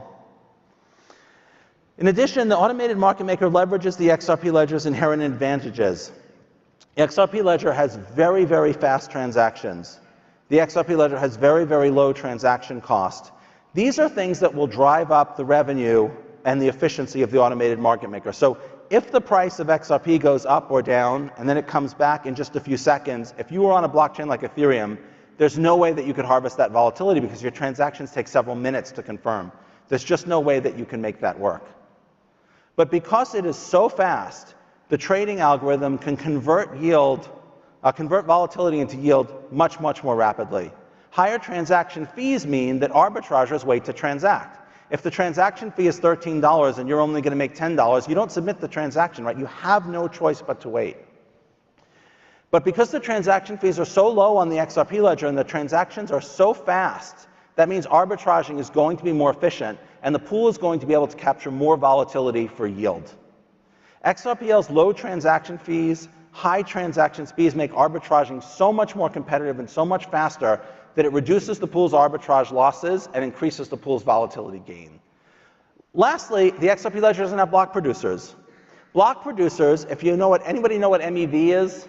So these are block producers who are finding ways to essentially front run. It would be illegal anywhere else, right? Miners, stakers, block producers, whatever you call them, can front run AMM transactions. But you can't do that on the XRP ledger because there aren't miners, stakers, or block producers. The consensus process doesn't allow any party to be the dictator of the moment to run the block.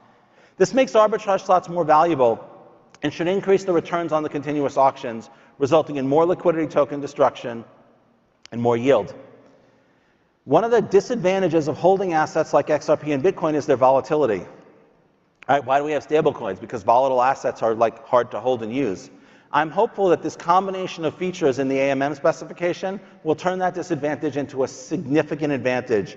AMMs will harvest volatility for yield. Volatility will drive market makers, from which the AMM makes a spread, right? If the price of Bitcoin stays at $20,000, eventually everybody who wants to buy at $20,000 is bought and everybody who wants to sell at $20,000 is sold. It takes a movement in price to really drive that volume. And of course, volatility increases arbitrage or profits because the AMM gets more out of balance more, and the AM gets a cut of those profits through the auction mechanism. So this could really turn the volatility of a digital asset from a downside to an upside. Super excited about it. There's been a redesign of sidechains. We can't put all of the DeFi functionality we'd like to have in the XRP Ledger main chain. We would lose its capacity to provide great payments. Cannot do it. So in the next half of the year, we're going to be focusing on sidechains to allow people to build fully functional dApps. We're going to have an EVM-compatible sidechain. We'll allow assets to move. And this will provide a good list of advantages. One of the important ones is horizontal scalability. However many transactions we make the XRP ledger able to do, that's how many transactions per second it's going to be able to do. And people are always going to want more. And with sidechains, you can create additional ledgers or additional chains that have their own transaction per second limits. And so you get that horizontal scalability, right? In almost any other space, if you want more capacity, you fire up another server, you get double the capacity. You fire up another one, you get, another 30%. You can't do that on blockchains, right? You can't just fire up another XRP ledger instance and have another 1,500 transactions per second or something. So sidechains will give us that capability. It will allow assets to move from chain to chain, so you can have premium assets. If you really like Ethereum as your asset, but you want the XRP ledger smart transactors, you can have that. Whatever combination of features you want, you can have. The obvious one is having XRP on an EVM-compatible chain, but that's like the one that most people would think of. But there are maybe people who want the reverse. Right? If you want really great payments with ETH, or really great, fast, cheap payments with Bitcoin, you want the XRP ledger's mechanics, but maybe you want these other assets. And so this gives you that combination, which allows people to innovate at the blockchain level. Like, the great thing about Ethereum is you can innovate at the smart contract level, but you're stuck with the layer 1 parameters that they have. You get what you get. And if you don't like those, tough. You want more storage space? Tough, right? But this will allow people to innovate at the blockchain level. And it will also allow features like hooks or other features to be tested with real assets, and so they can make a case for adoption on the XRP ledger. As I was saying before, we don't want to break the ledger. What better way to prove that something is safe than to run it on a live blockchain with live assets and show that it works? The sidechains will let people do that. We'll talk about some of the innovations done at Ripple. We've been working mostly on sync time reduction to reduce the time it takes to start an XRP ledger node up. We're now down to less than 2 minutes in cases where the server has only lost sync for about 256 ledgers. We've drastically improved status reporting. Memory usage reduction, any of you who run nodes know what we've done. We've reduced memory consumption by more than 15%, which is extremely important to allow a sort of diverse ecosystem of nodes operating. If you run nodes hosted on cloud computing, memory is really expensive, like much more expensive than almost any other resource. And so bringing down that memory consumption is critical. Forward ledger replay has been a huge effort for us. It's the nature of the XRP ledger's consensus algorithm that a very small number of servers occasionally lose synchronization with the network because of how fast it operates, and because it doesn't make absolute certainty that everyone agrees before making tentative forward progress. So we want to reduce the node operating cost by reducing the need for resources to sort of catch up when the server goes out of sync and take the pressure off the network. Because if a server is out of sync, it puts more pressure on the rest of the network. They have to help it get back into sync, and then it can't provide services to anyone. So we've made a significant effort in this feature called Forward Ledger Replay. I won't go into the technical details. It also improves security against certain very rare attacks. Huge feature, huge progress this year. We've put all of this effort into performance and scalability, reducing the cost to operate a node, helping to push decentralization further out. We want people to run their own nodes, and improving the network stability and reliability. XRPL Labs made the signer increase amendment to increase the number of signers from 8 to 32 and allow metadata to be attached to those entries. This is extremely helpful for like enterprises, but it's also really useful for DeFi applications, where you may have like a consortium of nodes that have to sign a transaction and use these M of N arrangements, and having the maximum N go up from 8 to 32 natively makes those things work a little better. So I always hate when people ask me to predict the future. I don't know what's going to happen. Hopefully the AMM solution is going to be deployed. We're going to see more enterprise DeFi applications, but we need you guys to build the future. We need you to tell us what you need. We need you to build things. XLS20D's is imminent. So, you know, everybody always asks me to look at my crystal ball. We're going to have NFTs. We're going to have the AMM. We're going to have hooks. It's going to get faster. Can't tell you anything else. I know everybody wants me to. So here are some links: the XRPL Foundation, the XRPL Viewer, and a link for XRPL grants. We need you. Thank you. So great to be here.